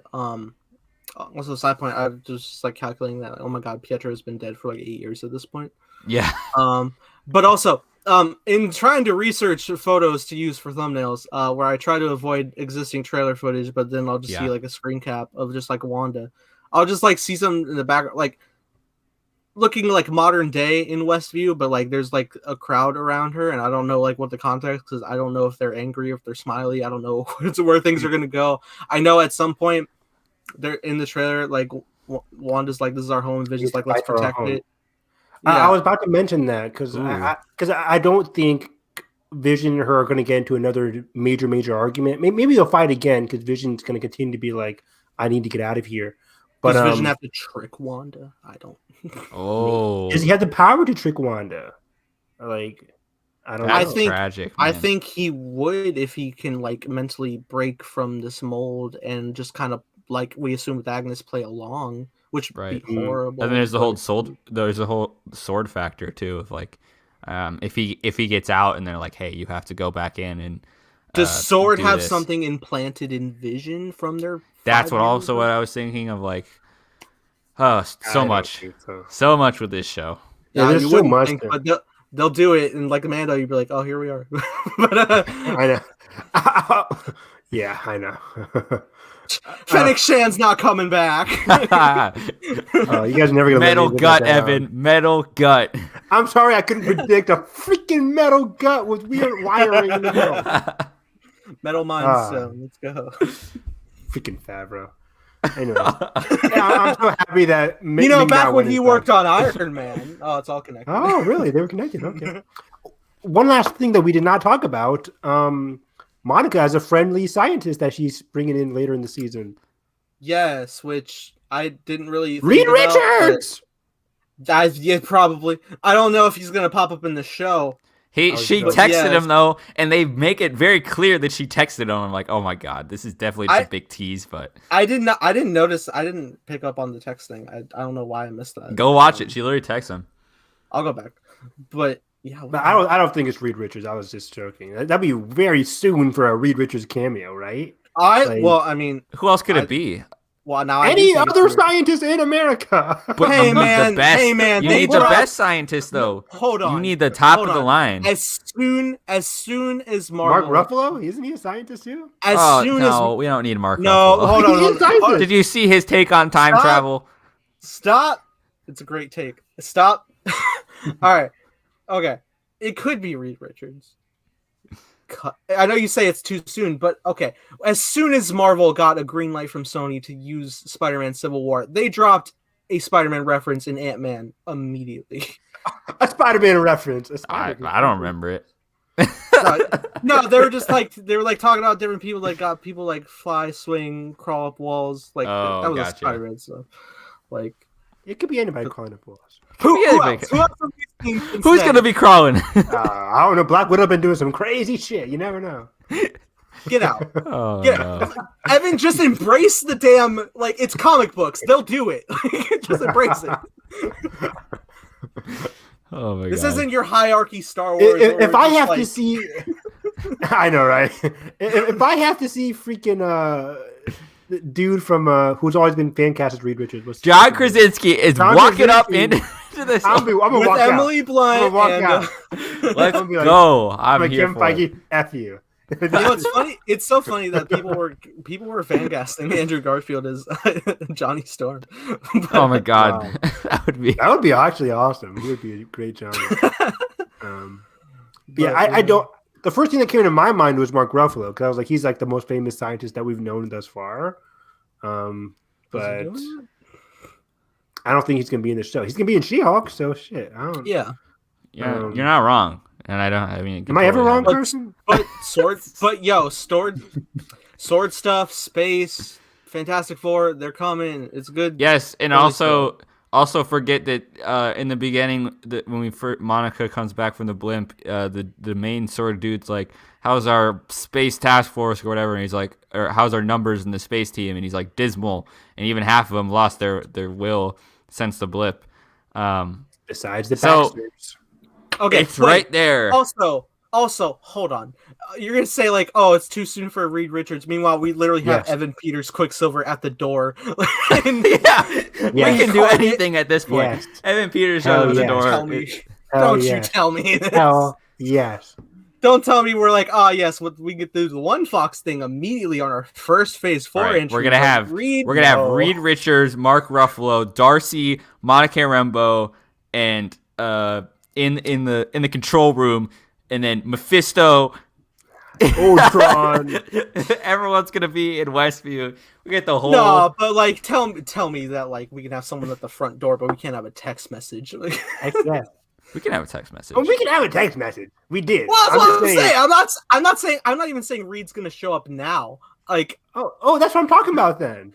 No, I wasn't saying. I'm not saying like we're gonna end with like here's Reed Richards. No, I'm not saying that. So you're not saying John Krasinski's gonna walk in on screen? Not in WandaVision. Not in WandaVision. Okay, cool. That's all I'm saying. People maybe Captain Marvel 2, maybe something. But we are gonna see the face of the scientist. He's not just gonna be like, oh, here's a random gift from our scientist. But I don't know. Yeah, he's just sending over formulas. He's like, okay, so you take the give me some random white guy. Yeah, Miles Teller. No, like they branched that reality too. God, I would laugh so hard. No, I would die. The whole internet would die if they brought in Chris Evans as Johnny Storm. Because remember how everybody was assuming Captain America's coming back, and he's but it's not God. Cap, and it's like, dude, that would be perfect. That would be amazing. It would be so hard for me though. Like I would just to see him. It's one of those things. Just see him be cocky again, like his early film era. Yeah. Anyways, I think we covered all the bases on Wanda. I would like to see. No, okay. Two things. I'm just kidding. Two things added into four things. I don't. Do we want to cover more movie news, or like, do you guys want to like review stuff? I want to cover the Golden Globes real quick because Oscar season is my favorite season. We don't have to go through every category or whatever. But Golden Globes and SAG 2 in a row got Jared Leto for Best Supporting Actor from Little Things. It's a little things. Name the whole category. Can you name the whole supporting actor category? I can. Let me see. Give me 1 second. Little Things. Carson's favorite. I'm looking for the thread. Somebody vamp while I look for the. No, it's just I don't know. It's just crazy because every year we go through this. There we go. And it's like you realize this entire organization started with 20 people in Hollywood just sitting and being snobby in a room, and then it somehow got credibility over the years to be like that thing in the Oscar race that like was the predictor of things. And and everybody freaks out everywhere. How dare it's like they've been making dumb decisions for like 50 years now. Yeah, like the HFBA are garbage. At some point, we just gotta stop tweeting about it and just let it go. I mean, it gets good ratings, I guess, and it's a good show. It's a good show. It's a fun show to watch, but it's also just like the Globes. They're bad. The Globes, yeah. It's fun to watch it. I mean, it's fun. I'm personally just chilling over here with Taron Egerton winning his Golden Globe for Rocket Man because I couldn't. As he should. Yeah. Cool. So, but the Best Supporting Actor category was Sacha Baron Cohen for Trial of Chicago 7, which makes sense. Daniel Kaluuya, Judas and the Black Messiah. Bill Murray for On the Rocks, the Apple movie. Is he not? Is Kaluuya supporting? He's supporting, yeah. Okay. The lead of the movie is Lakeith Stanfield. Right. Okay. But his betrayal and everything. Got it. Theater gets that next week. I'm excited. Leslie Odom Jr. is One Night in Miami, which I think is justified. He's great. He's a lock. Absolutely. And then not for Hamilton. No, I'm kidding. Hamilton, right. And then Jared Leto for The Little Things. Okay, so I'm trying to think. Where's Delroy Lindo? He should be lead, actually. Delroy should be lead. Delroy should be lead. He wasn't even in there either. I'm trying to think who's your X Factor that you thought was going to be in here. Paul Ricci for Sound and Metal, even though I know Sound and Metal didn't get a lot of love. He was too good in that movie, man. That scene great. where there's just when Riz Ahmed's character is about to leave the little community. He's the one I think was going to win the Best Supporting Actor category. So now, do you think this stifles his chances to get a nomination for the Academy, or what do you think? Golden Globes never stifles my chances for anything. But I don't think he was nominated for SAG either. I could be wrong. Which, it's like a double blow. It's like, oh man. Same thing for Delroy Lindo. Wasn't nominated for Best Lead Actor for the SAG either. How weird? Because I thought he was going to be winning it for the longest time. Yeah, I remember back. It's just one of those instances that it sucks when there's just so much bias towards these movies that come out later. And it's like, June, a good movie couldn't come out in June. Like, I don't know. It's just I think that's exactly what happened with the Five Bloods. I think it came too early. Yeah. Which is sad. Yeah, just the whole Jared Leto thing getting nominated twice for SAG and for Golden Globes is shocking. Like, he's fine. Like, he's not even in it that much. It's fine. I don't know. He just plays just creepy Jared Leto. He doesn't even, I don't know. It's nothing special in my opinion compared to his past work. I think I saw somebody make a comparison to Jared Leto. It's like his performance there versus performance in Blade Runner 2049 for limited creepy aesthetic, but it worked better there or something.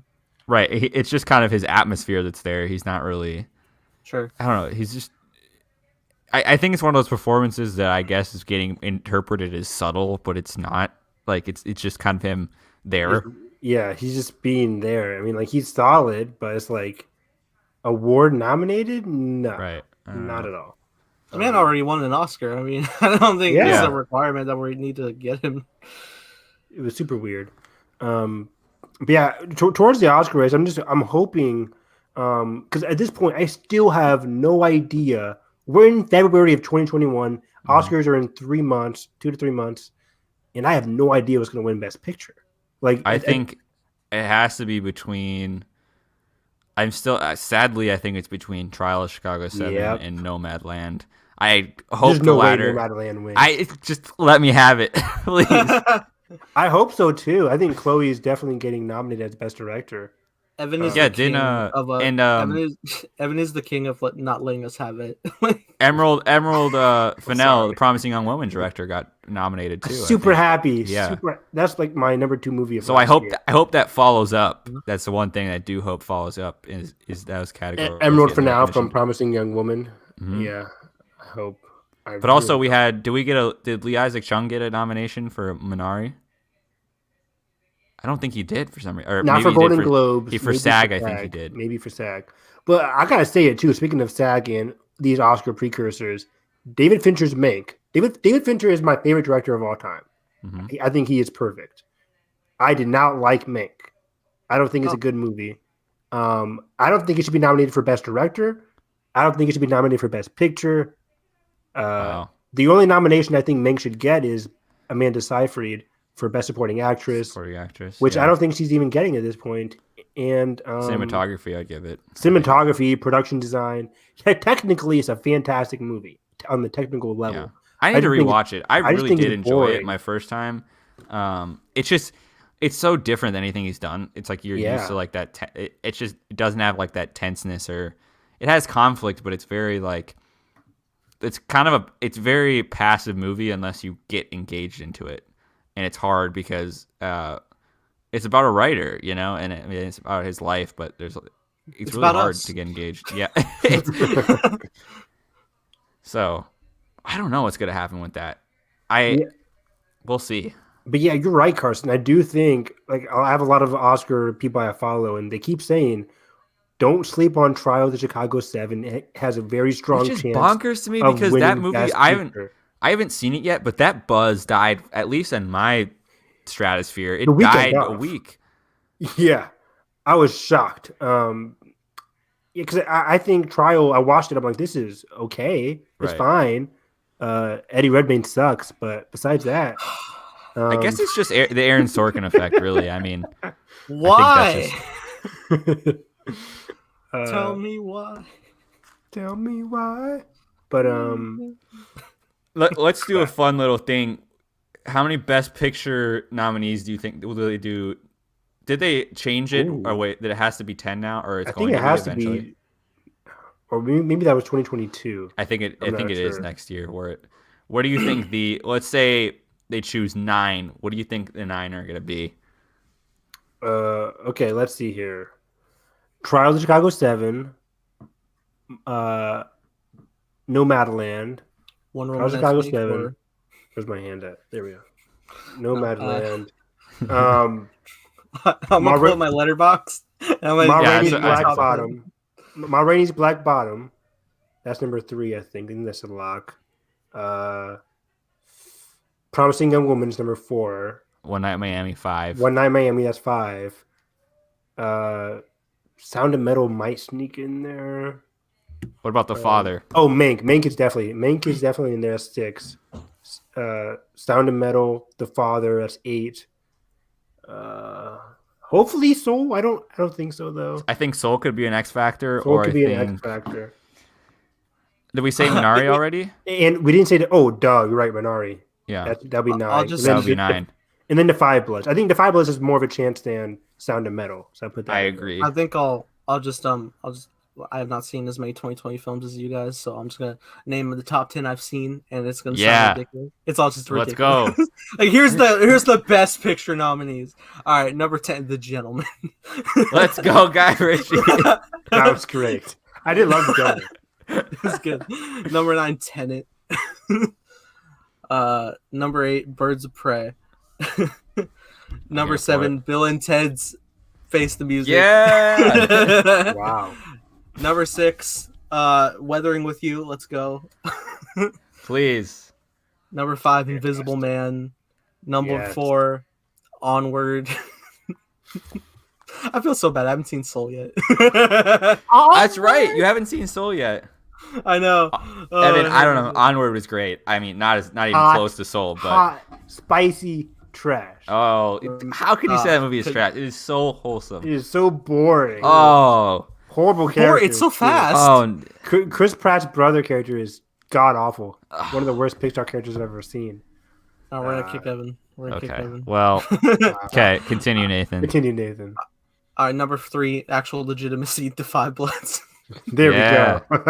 There you go. Number 2, Fight Me. It's Hamilton. Fight Me. I don't care.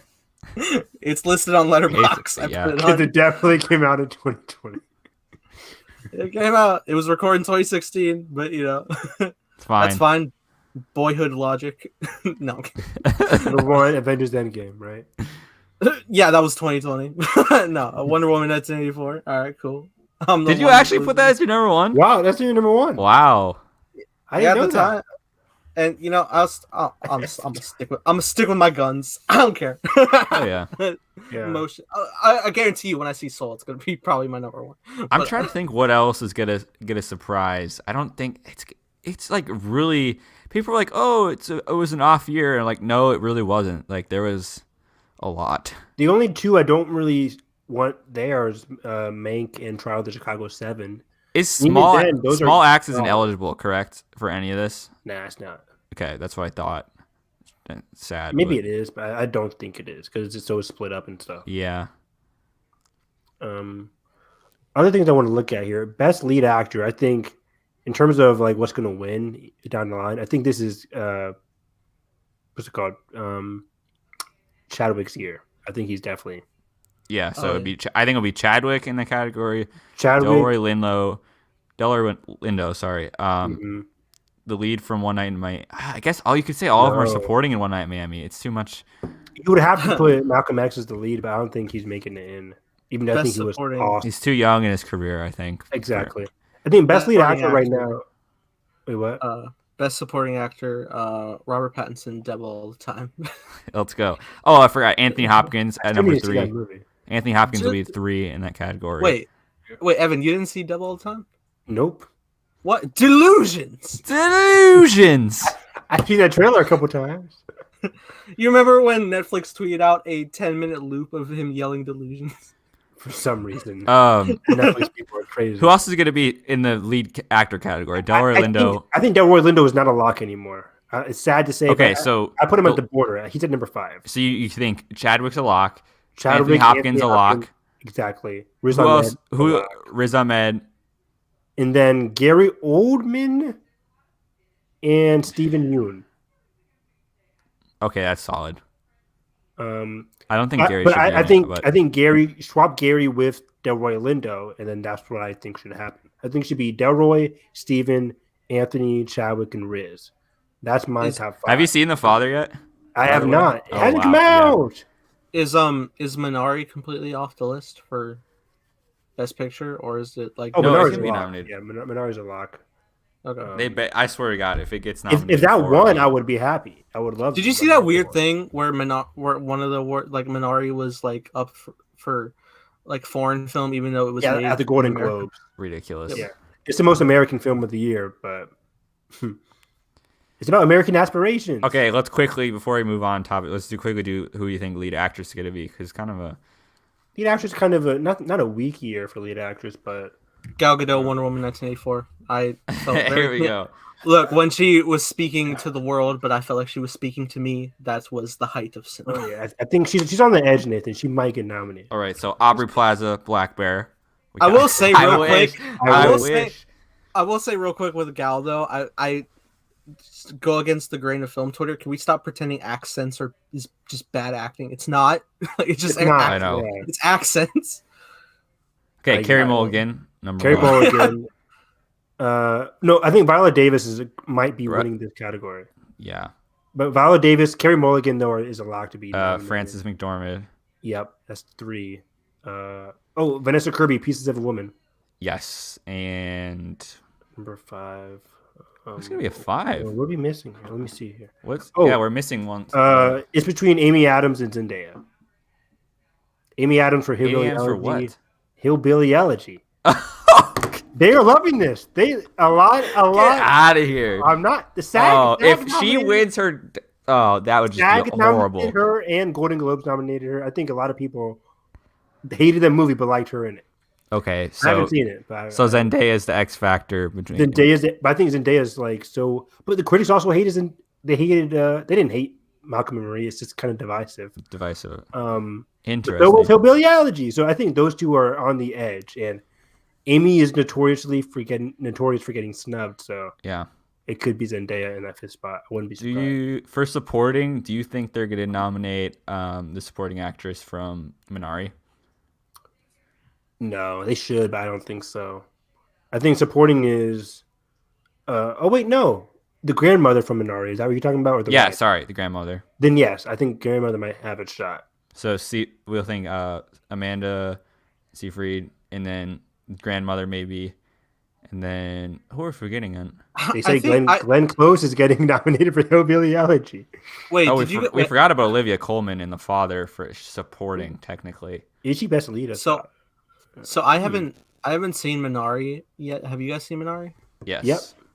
Okay, I don't know if this was real, but this was going around on Twitter where like somebody had captioned, and they were like Minari 2020, and it was the caption. I think it was like their grandma character was like, "Do you even know what Minari means, stupid Americans?" Yeah, that's in it. Yes, the grandma's hilarious. Best Grandma's picture. Great. Yeah, I would like it if any film won from last year, just besides Trial of the Chicago 7. I really just do not. You know, Wonder Woman, 1980. I have it in my heart that it will happen, but just based off how good last year was, I feel like we need to reflect to a bad year. I feel like it's gonna happen. I think One Night in Miami would be the perfect culmination of 2020. I mean, not in terms of how bad 2020 was, but just in terms of like Black Lives Matter. And it's just a perfect movie. I love it's like my number 3 movie of the year. I love One Night in Miami. I think it's excellent. It's superb, and Trial of Chicago 7 just so basic. I could see Regina. I could see them giving Regina King director to kind of pad the over Chloe Zhao to pad the best picture loss. potentially. That would be nice, yeah. But just Trial is just so nobody's talking about it. Nobody's know. talking about Trial of Chicago 7. Because there's so many other like. I mean, it's Aaron Sorkin, yes, but the perspectives of I think in One Night in Miami in particular of Kemp Powers and Regina King is so much more powerful. I haven't even seen Trial of Chicago 7 yet, but I mean, you don't need to. Obviously, it's gonna be more. I don't know. I just and who and Sorkin directed it too. Like I don't know. Like if he's okay at directing, I think better writer. Exactly. If best director, how not best picture? I think it's You're going right. to get the Argo effect, where Argo swept, but Ben Affleck did not win Best Director, and that was a huge controversy because, like, how can Ben get Best Picture but not win Best Director? I think he lost to something. How is the function of like the analytics of each category run? Because I don't. There's a whole deal. Yeah, so everyone votes for their category. Yes. And then everybody also votes for Best Picture. Yeah. Like if you're an actor, SAG is going to vote for Best Actor. That's why you see a lot of repeats for like whoever wins the SAG Awards might go on to win the best, even though there are some discrepancies. Yeah. Like, and I'm curious how this award season will be affected, particularly because yes, all these people get like screeners and stuff. We have the stories every year of like the people just like barely watching them, but also everyone was like at home like watching these things. There wasn't like those big like typically they have like those big parties where they have the Academy members out for like a screening or something. There wasn't any like that. I mean, there's probably different ways of pampering, but without that, it's going to be interesting, like really what they're going to say just based on the movies this year in a lot of ways. Are they holding a like in-person ceremony? They keep saying that they're going to try and make it in person in April. Yeah. Because I just like randomly remembered how they did. I think it was it the Emmys? What does TV? I think Emmys. Yeah, the Emmys went pretty well with the whole. Because like Zendaya won an Emmy, right? Mm-hmm.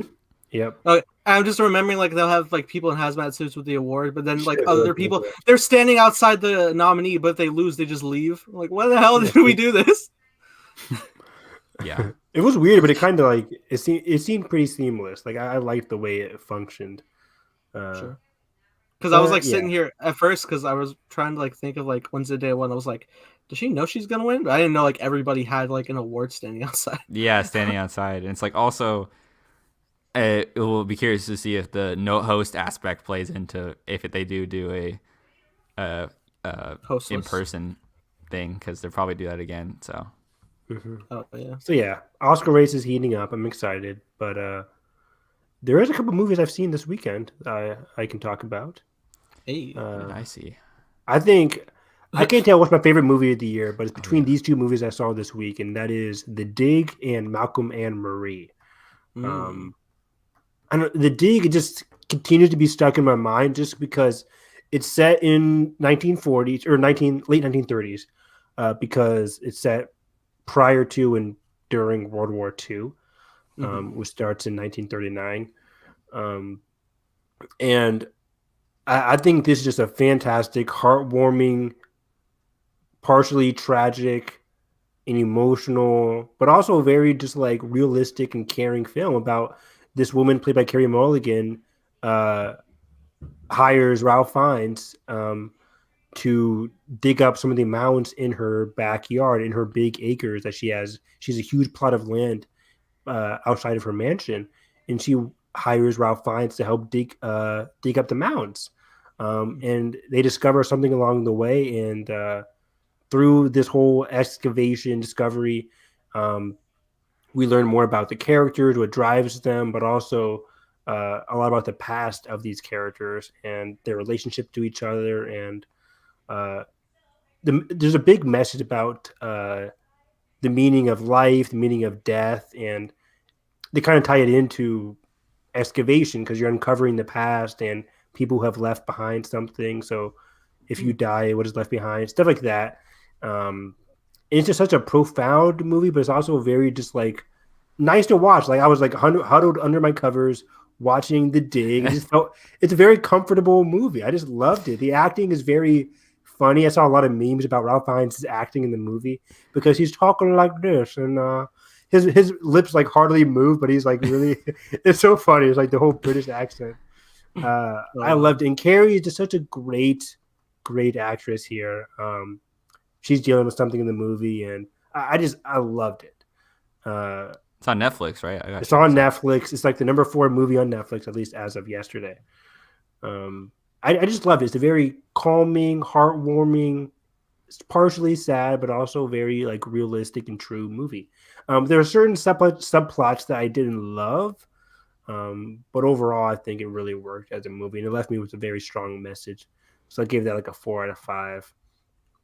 And then I saw Malcolm and Marie last night, which is great. I saw it when I was partially tired, so I wasn't entirely gripped. But it is just one huge argument scene for an hour and 45 minutes. And I loved it. I think it's very Zendaya has some very powerful lines towards the end of the movie. I think John David Washington and her deliver fantastic performances. It's a performance-driven movie, but also the characters are pretty complex. Like, yeah, you could call John David's character an asshole. He kind of is. But there's also some kind of like there's a complexity to it. He's not just like an asshole.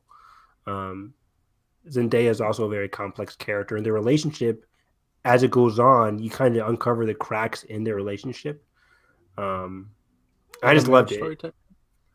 Yeah, partially like Marriage Story. Yeah, I mean, I don't think it's as nearly as good as Marriage Story. Okay. But I think it's a very solid movie. I had a great time watching it. I think I'm gonna watch it either tonight or sometime this weekend. How long is it? Only like an hour and 45. They shot it all during quarantine too, which is all shot during. It's definitely the best quarantine movie. Sorry, lockdown. Trash. So yeah, to switch up, what I saw, I did a few Sundance virtual screenings because Sundance was. Yeah, talk to us about that. And I wanted to mention quickly just the best one that I saw, which is the movie On the Count of Three, starring Jared Carmichael and Christopher Abbott. Fantastic. It's Jared Carmichael's directorial debut. He stars and directs this. He's been in some smaller movies in just like background roles, like The Disaster Artist, mid-90s, The Neighbors movies. He's also he's a stand-up comedian, I think. I love mid-90s. Yeah, and so garbage. It's a movie. It's very heavy. So basically, it's these two friends. Christopher Abbott's character is in a mental institution. He's kind of just very suicidal. Trying to. It opens up with his character like trying to like convince the therapist that he's actually okay, and then he breaks into this rage against the therapist, and he can't get out of this place. And Jared Carmichael's character is kind of he has his life together. He has a girlfriend, he has a car, he has a job, but he's just insanely depressed. And so it gives these two, and then they break him out of the mental institution, and they make this suicide pact that they're going to kill each other at the end of the day. And they're going to have one last day of like doing things, and they're kind of going around town and rewriting some of their sins or creating new ones, I guess. And it's very powerful where it ends up, and it's very uneasy. It's very unnerving. It's dark comedy as well. It's kind of like something. It's kind of like if Uncut Gems met something like it's. I don't know if you saw the Art of Self-Defense. It's like that dark comedy movie with Jesse Eisenberg and Jude Law. I wanted to. Yeah, it's a very, very interesting watch. It's hard to watch, but also you can't keep your eyes off like everything that's happening, and it just all boils over. And also really, really well shot for presumably a very low budget movie. Particularly in the third act, there's some bigger scenes that happen. But yeah, a lot of the scenes is just two guys in a car, like just talking about life and like trying to just like sort through it all, and just like they're both at like their very low points. Just like trigger warning on suicide and just stuff. Like literally in the beginning of the movie, Jared Carmichael's character is at work and he's trying to hang himself in the bathroom with his belt, and his coworker walks in, and that's what stops him from hanging himself. And then that's when he leaves. He quits work and then goes to the mental institution to get Christopher Abbott's character out. And it's just, it's a lot, but it's also real. It really shook me. It's a really good movie. I think everyone should watch it when it comes out. It should be coming out later this year. I don't know if any of the streamers bought it yet, but I would love to see this in theaters. It's incredible. And Christopher Abbott, if you guys, he has been in Possessor, Black Bear, On the Count of Three, and then he's in that movie with Vanessa Kirby and somebody else. I was supposed to watch that. It kind of reminded me of was that one with Vanessa Kirby? Vanessa Kirby and who was the other actors? It kind of reminded me of like Is it Hobbs and Shaw? No, it's it kind of reminded me of like it's a trailer just came out for it. Kind of reminded me of Portrait Lady on Fire. It's like these two girls like are cheating on their husbands, and they have a relationship. That also came out at Sundance, but I missed that. But his career is fascinating. I think he's gonna blow up within the next world to come. That's what world to come. He's gonna blow up within the next 2 years and be in some big movies. I think. Kind of reminds me of a different Robert Pattinson in a way. So if you guys don't know who he is, you guys should watch some of his movies because, and this movie is kind of like Good Time in a way. I could definitely compare it to Good Time. I was literally about to. I was gonna say earlier, like before you said the suicide stuff. My brain was just like thinking about Good Time, and then you kept talking. I was like, he could just keep describing Good Time right now. Like I know it's that, and that's my number one comparison. I think I wrote in my review is like it's very much has that pace of a Safdie brothers movie, but it also has some like more pausing moments where you get a little bit of time to breathe and let the characters talk, which in Safdie brothers movies you really don't because it's just foot on the gas until the very end.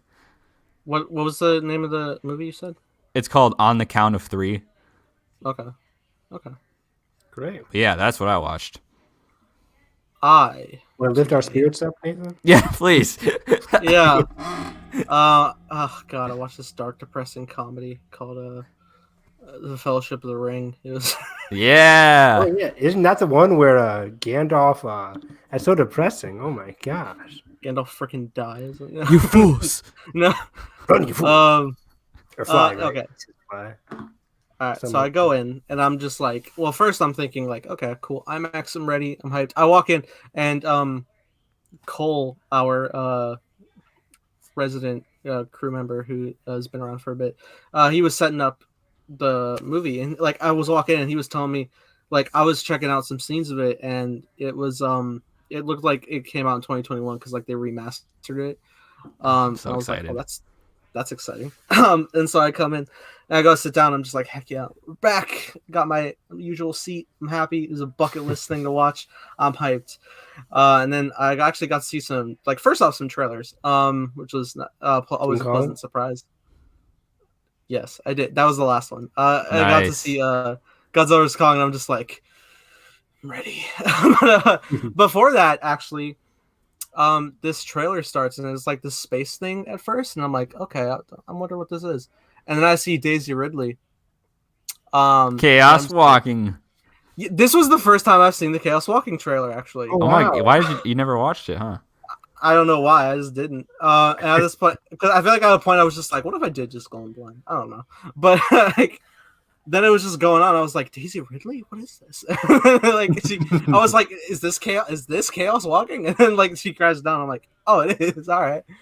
And it was going on. It was just like, I was really intrigued by that. I know this isn't like the film review, but I'm just like, I hope that movie is enjoyable. It'll come out next month, right? Like March 6th. Like, how can you have a movie with Mads Mikkelsen, Tom Holland, and Daisy Ridley? How can it be bad? I also got to have something there, please. I don't know. It's interesting because I never knew the concept, but like this planet where there's like no women anymore, and like men's thoughts are continuously projected. I was like, oh, and that makes it like a struggle to like not just like exist in life, I guess, to not hear other people's thoughts, but also like at one point they're trying to hide from people, but like your thoughts can't go quiet. Like it's crazy. It's a great book too. Yeah, I definitely have to check it out.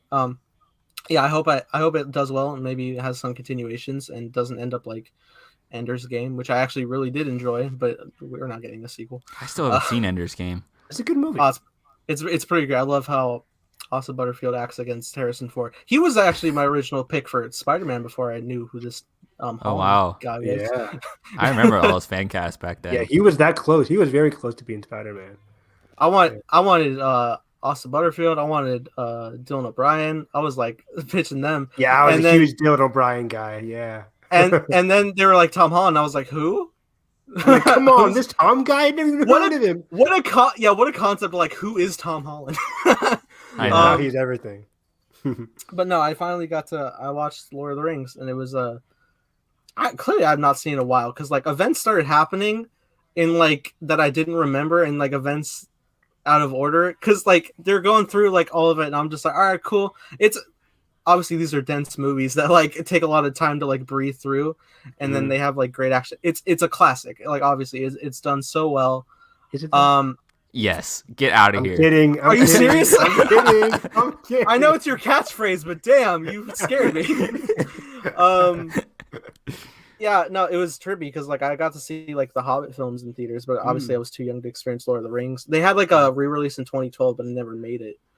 But you know, but they weren't IMAX and they weren't remastered. You're right. Now here we are. Because I got to see that's cool because I actually got to see the last two Hobbits in IMAX, so I'm literally in the exact same auditorium. Oh wow. So that's fun. Watching them, it was great. No, but it was funny because like they'll do scenes like they finally get to like the Balrog, and I'm just like, oh, hype, the do not pass, like all that. It's so cool. It looks gorgeous. But then like my brain clearly didn't register because I thought that was leading toward the end of the movie, and we were gonna like fight the Uruk-hai and like Sean Bean was gonna die and everything. But then I was like, oh shit, yeah, that's right. We haven't even gotten to Galadriel yet, Kate Blanchett. I was like, which was just out of my brain. I thought that would have happened by now. I was like, you forget all the pit stops. You forget all the pit stops in those movies. Does the movie not end after Gandalf dies? Or No. dies? No, it keeps going. You have like Really? yeah, where they're at grief stricken, then What? you have Galadriel and like like talks with Frodo, and then like they go forward a little more where they're sailing, and then they fight the Uruk-hai, and that's when they get divided to like their next era of movies. Oh, wow, I know, and I always forget that that's in Fellowship because I always thought that it ended of him walking out of the cave after. Yeah. I don't want to like keep hitting like every like Movie point is because I know too Carson's going to see it. But then I forgot like Merry and Pippin get kidnapped, which I forgot is like a whole plot. I'm like, what? Wait, hold on. I don't remember any of this. just- Wow. It's so dense, dude. It's so dense. But it's great though. I always like prided. Oh God, I feel so bad because like I tried to get rest, but I was tired, so I went to go see a 3-hour movie, a little tired. But you know, I was still like enjoying that I was seeing it, and I always like prided that like personally, Fellowship is my favorite of the trilogy. Most people will say Return of the King. Most people also say Two Towers, which is Two Towers was always my favorite. I mean, I'm not that attached to the series, but I just love Two Towers a lot. Two Towers is really good. Isn't that where you first meet the something the Gray? I forget his name. Not Gandalf. The other guy that looks like Gandalf. What's his name? Oh, Saruman. Saruman. Yeah, he was always my favorite character. I liked Saruman. He's in Fellowship. He's in Fellowship. Is he in Fellowship? Wow. The fuck? Yeah. Dude, he's evil like immediately when you meet him. Yeah, like I was like, what? You get the whole flash or no, that's happening in the present. I can't remember. They're just intercut. Also, I don't know if like we're talking like extended edition stuff because these are just theatrical cuts. Yeah, these are theatrical cuts, but yeah, people are always like, Evan, you like Lord of the Rings, just watch the extended cuts. I'm like, I'm already not just watch the 3-hour cuts. Like, God. You know, Return of the King. You know, Return of the King extended edition is 4 hours. 4 hours. Yep. There's no way in hell. And I watch it every time. I think I've only seen the extended cuts like once. I have not seen Return of the King extended. I don't think. I need to give these. Are these streaming anywhere? Maybe HBO Max. HBO Max, I think. Go for it, man. I gotta give these a chance to get. When is the last time you I rewatched them during the quarantine 2020? More than 5 years ago. Easily. Oh, you gotta get to it. It's definitely been a while for me, so I'm excited because like I think they're gonna be releasing them like weekly. So yeah, it's gonna be 2 Towers next week. So can I not go see Fellowship this weekend or next weekend? Is it too late? Probably go on Friday or Thursday. I think they have showings up till Thursday, but like by Friday they're gonna switch out to a 2 Towers. So go while you can. Because yeah, it was a great time to watch. It's funny seeing Andy Serkis credited as Gollum for his like 2 minutes of screen time in this movie. Is he in Fellowship too? Barely. Well, barely. They haven't even like finalized his like design, so he's always in shadow. He's in the shadows. Okay, Yeah. gotcha. But the voice work is going on. Uh-huh. Precious. Like Wow. there's a full scene where Gollum, like, you only see like his hands, but like he's being tortured to get the name of Bilbo, like where the ring is in the world. Different stuff. Yeah. It's a lot. This is a big movie. I've always liked Two Towers because of Gollum, and then don't we see Gandalf fighting what's it called? So we see Gandalf fighting Balrog like in Two Towers. Isn't like give us an version of that fight? When they're falling down. Where he's falling. That's so badass. I love that scene. That's pretty. I'm excited to see that. Fellowship's always been a personal favorite just because it's I just like how like films start and get set up. It's funny, like that actually happens to me with like every Edgar Wright film. Like I love the like character basis of like the openings that like when shit starts going down, I'm like, no, stop. You're like, no, stay in the diner and talk about songs. Yeah, I wanna live in this moment. But it's all good, obviously. Mm-hmm. But yeah, it's pretty good. Let me just address comments real quick. First off, hey man, we did this for our whole show. Go back a little bit. Yeah, if you rewind that first hour. Yeah. It's like an hour and 20 minutes. Maybe even about it. Yeah. Yeah. So yeah, hopefully you can rewind and find it. Also, the last Lennon Pool comment there, I can answer that real quick. Yeah. The Dr. Doom thing. I definitely think. Villain. Eventually, yeah. I think you can set him up in multiple properties. I think, especially like him being a ruler of his own nation, like that can definitely be like a big driving force for sure. Yeah, I think Kevin Feige. I'm not Kevin Feige, but I think he knows Dr. Doom has never gotten justice in live action. He is one of the best villains in both Marvel and DC. I love Dr. Doom. He's like an evil Tony Stark. Imagine Tony Stark without morals. That is Dr. Doom plus magic too. So I'm like, this guy, come on, easily. We did not address Ryan Coogler's Wakanda show. Oh, we didn't. Wow. I know we're 2 hours in, but real quick. Yeah, I think that's fantastic. I think it makes a lot of sense because Black Panther 2 seemingly is going to be that whole squad like movie. Like it's just not going to be about Black Panther. It's going to be about the different people, the different nations. So if that can extend to another series, I mean, that's incredible. It makes a lot of sense. Right. Yeah, and it makes me think that like he has something he wants to tell, and I love that because obviously they're gonna have to adapt and conquer on Black Panther 2. Mm-hmm. But I think it's gonna lead nicely just into be able to expand the whole worldview into Wakanda, and because it is such a like even in Black Panther, it's like we get that specific view of their family and everything, but you know it's a giant city. Like you know, there's so much to explore, and I can't wait to see, particularly what they dive into. Because, and again, the whole role of Wakanda in the world is going to obviously be at conflict and whatnot, and how they decide to move forward and be a part of the world. I mean, obviously we got the hints of that, and the Infinity Saga, I guess. Now that we're past Endgame. I was just thinking, just like in terms of like walking around Wakanda, I was just thinking like, you know, those like theme park vlogs where people just like walk around the park. Like, yeah, if that was the show, I'd watch. I'd watch in a second. It's just like a beautifully rendered Wakanda. Yeah, but it's all handheld too, so they're just like, yeah. It's Shuri behind the camera. It goes on a loop, and every once in a while she just like looks at it and just smiles, and it goes back to recording. Right. It's such a genius idea. I love this so much because what do people say automatically after leaving Black Panther? Like, I wish I stayed in Wakanda for an extra 2 hours because the world is just so unique and so different and so awesome. And show format will benefit that entirely to be able to. It's your whole third act. It's your whole third act location of Infinity War. Like that's how like adored it is. I can't wait, and there could be teases for Wakanda's rivalry with Atlantis, like some Namor stuff. Ooh. Possibly. Yeah. You never know. So there's a lot of possibilities with this show. I would love that. Also, I know, not to take away from like it itself, but like Fantastic Four and Black Panther have like deep ties because Black Panther first appeared in that sort of thing. And I think you could have really interesting conflict of like Latveria and Wakanda. That would be like a fascinating like conflict. Amazing. Yeah. Please. I'm just excited Ryan Coogler is back. I think, keeping this guy happy is important because letting him do whatever he wants, because this man can go and do anything he wants in the industry in a second. Like, and the fact that he wants to stay with Marvel is, I guess, really telling of his ambition that he wants to do these stories. So I think that's awesome. Quick question: did his deal say it was like a Disney deal? Yes, so it was an overall Disney deal. Which is so is he going to be making more Marvel shows, or is this something other? Like could he be like the Lion King 3 guy? Is he a showrunner, or is he like?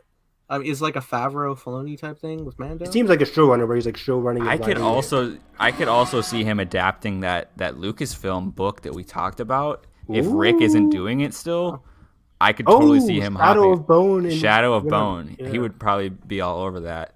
Can I get Rick to direct an episode of Wakanda? Please. Absolutely, they'll get him. Yeah. I'm just happy that Ryan is just doing stuff like Marvel and maybe outside of Marvel too. Like, there's so many possibilities. Yeah. He's a great filmmaker. Yeah. Okay. Well, I think I'll do it though. I got distracted because like my cat's clawing at the door. I was like, oh, that's our time. But now I started getting excited like about the Wakanda show. Like, oh man. I could just go on for Marvel forever, but I had a great time here. I will let you out in a second. Anyway, Evan, where can they find you? You guys can find me on Twitter at HarrisEV9, reacting to all these award show craziness. Critics' Choice is up next. So that should be coming within like this month, I think. So that's gonna be very fun to watch. Attack on Titan tomorrow because that's gonna be very emotional. What else am I doing? Oh yeah, I'm binging Young Justice with my brother. So Young Justice on HBO Max, probably one of the best DC shows of all time. So we're gonna be watching season 3 of that soon. So I'll be talking about that as well. Carson, where can they find you? You guys can find me on Twitter at @thefilmcarson. Hopefully gonna be watching Malcolm and Marie this weekend, and also I'm gonna be going to watch Lord of the Rings in theaters tomorrow. I'm very excited about that. And yeah, we'll just be back reacting to these WandaVision episodes. And we should be back on Hyperspace Hype soon, I think, when we have some more news and whatnot. It's kind of been a down period besides High Republic, which I'm grateful for. I just started the new Claudia Gray's Into the Dark novel, which I'm very excited about. Yeah, I got the hardcover. I decided because I went audio, or I went hardcover for Light of the Jedi, then I got audiobook for Test of Courage, and I'm like, all right, I gotta keep my Claudia Gray collection going with Into the Dark. So I got the hardcover and read the first few chapters last night or 2 nights ago. Yeah, can't wait to talk about those books and more Star Wars stuff as we get more news. Yeah, it was a great show. And as always, you can find me here on the channel reacting to the last, I guess, existing month of WandaVision as it goes.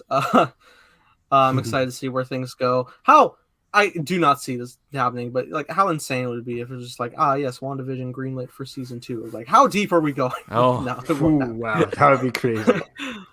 But yeah, I'm super pumped to see where things go from here. How the XMen is coming via branch realities, how that is Evan Peters Quicksilver, but maybe not, but also yes. We just we'll have to see. I'm just hyped to see what the next episode is really going to dive into in that regard, or if they're just going to be like having fun for most of the time. We'll get one tiny hint, and I'll still go on for 3 hours. But that being said, if you enjoyed our show, make sure you hit the like button, subscribe if not already. And that being said, hope you have a great day. May the force be with you always.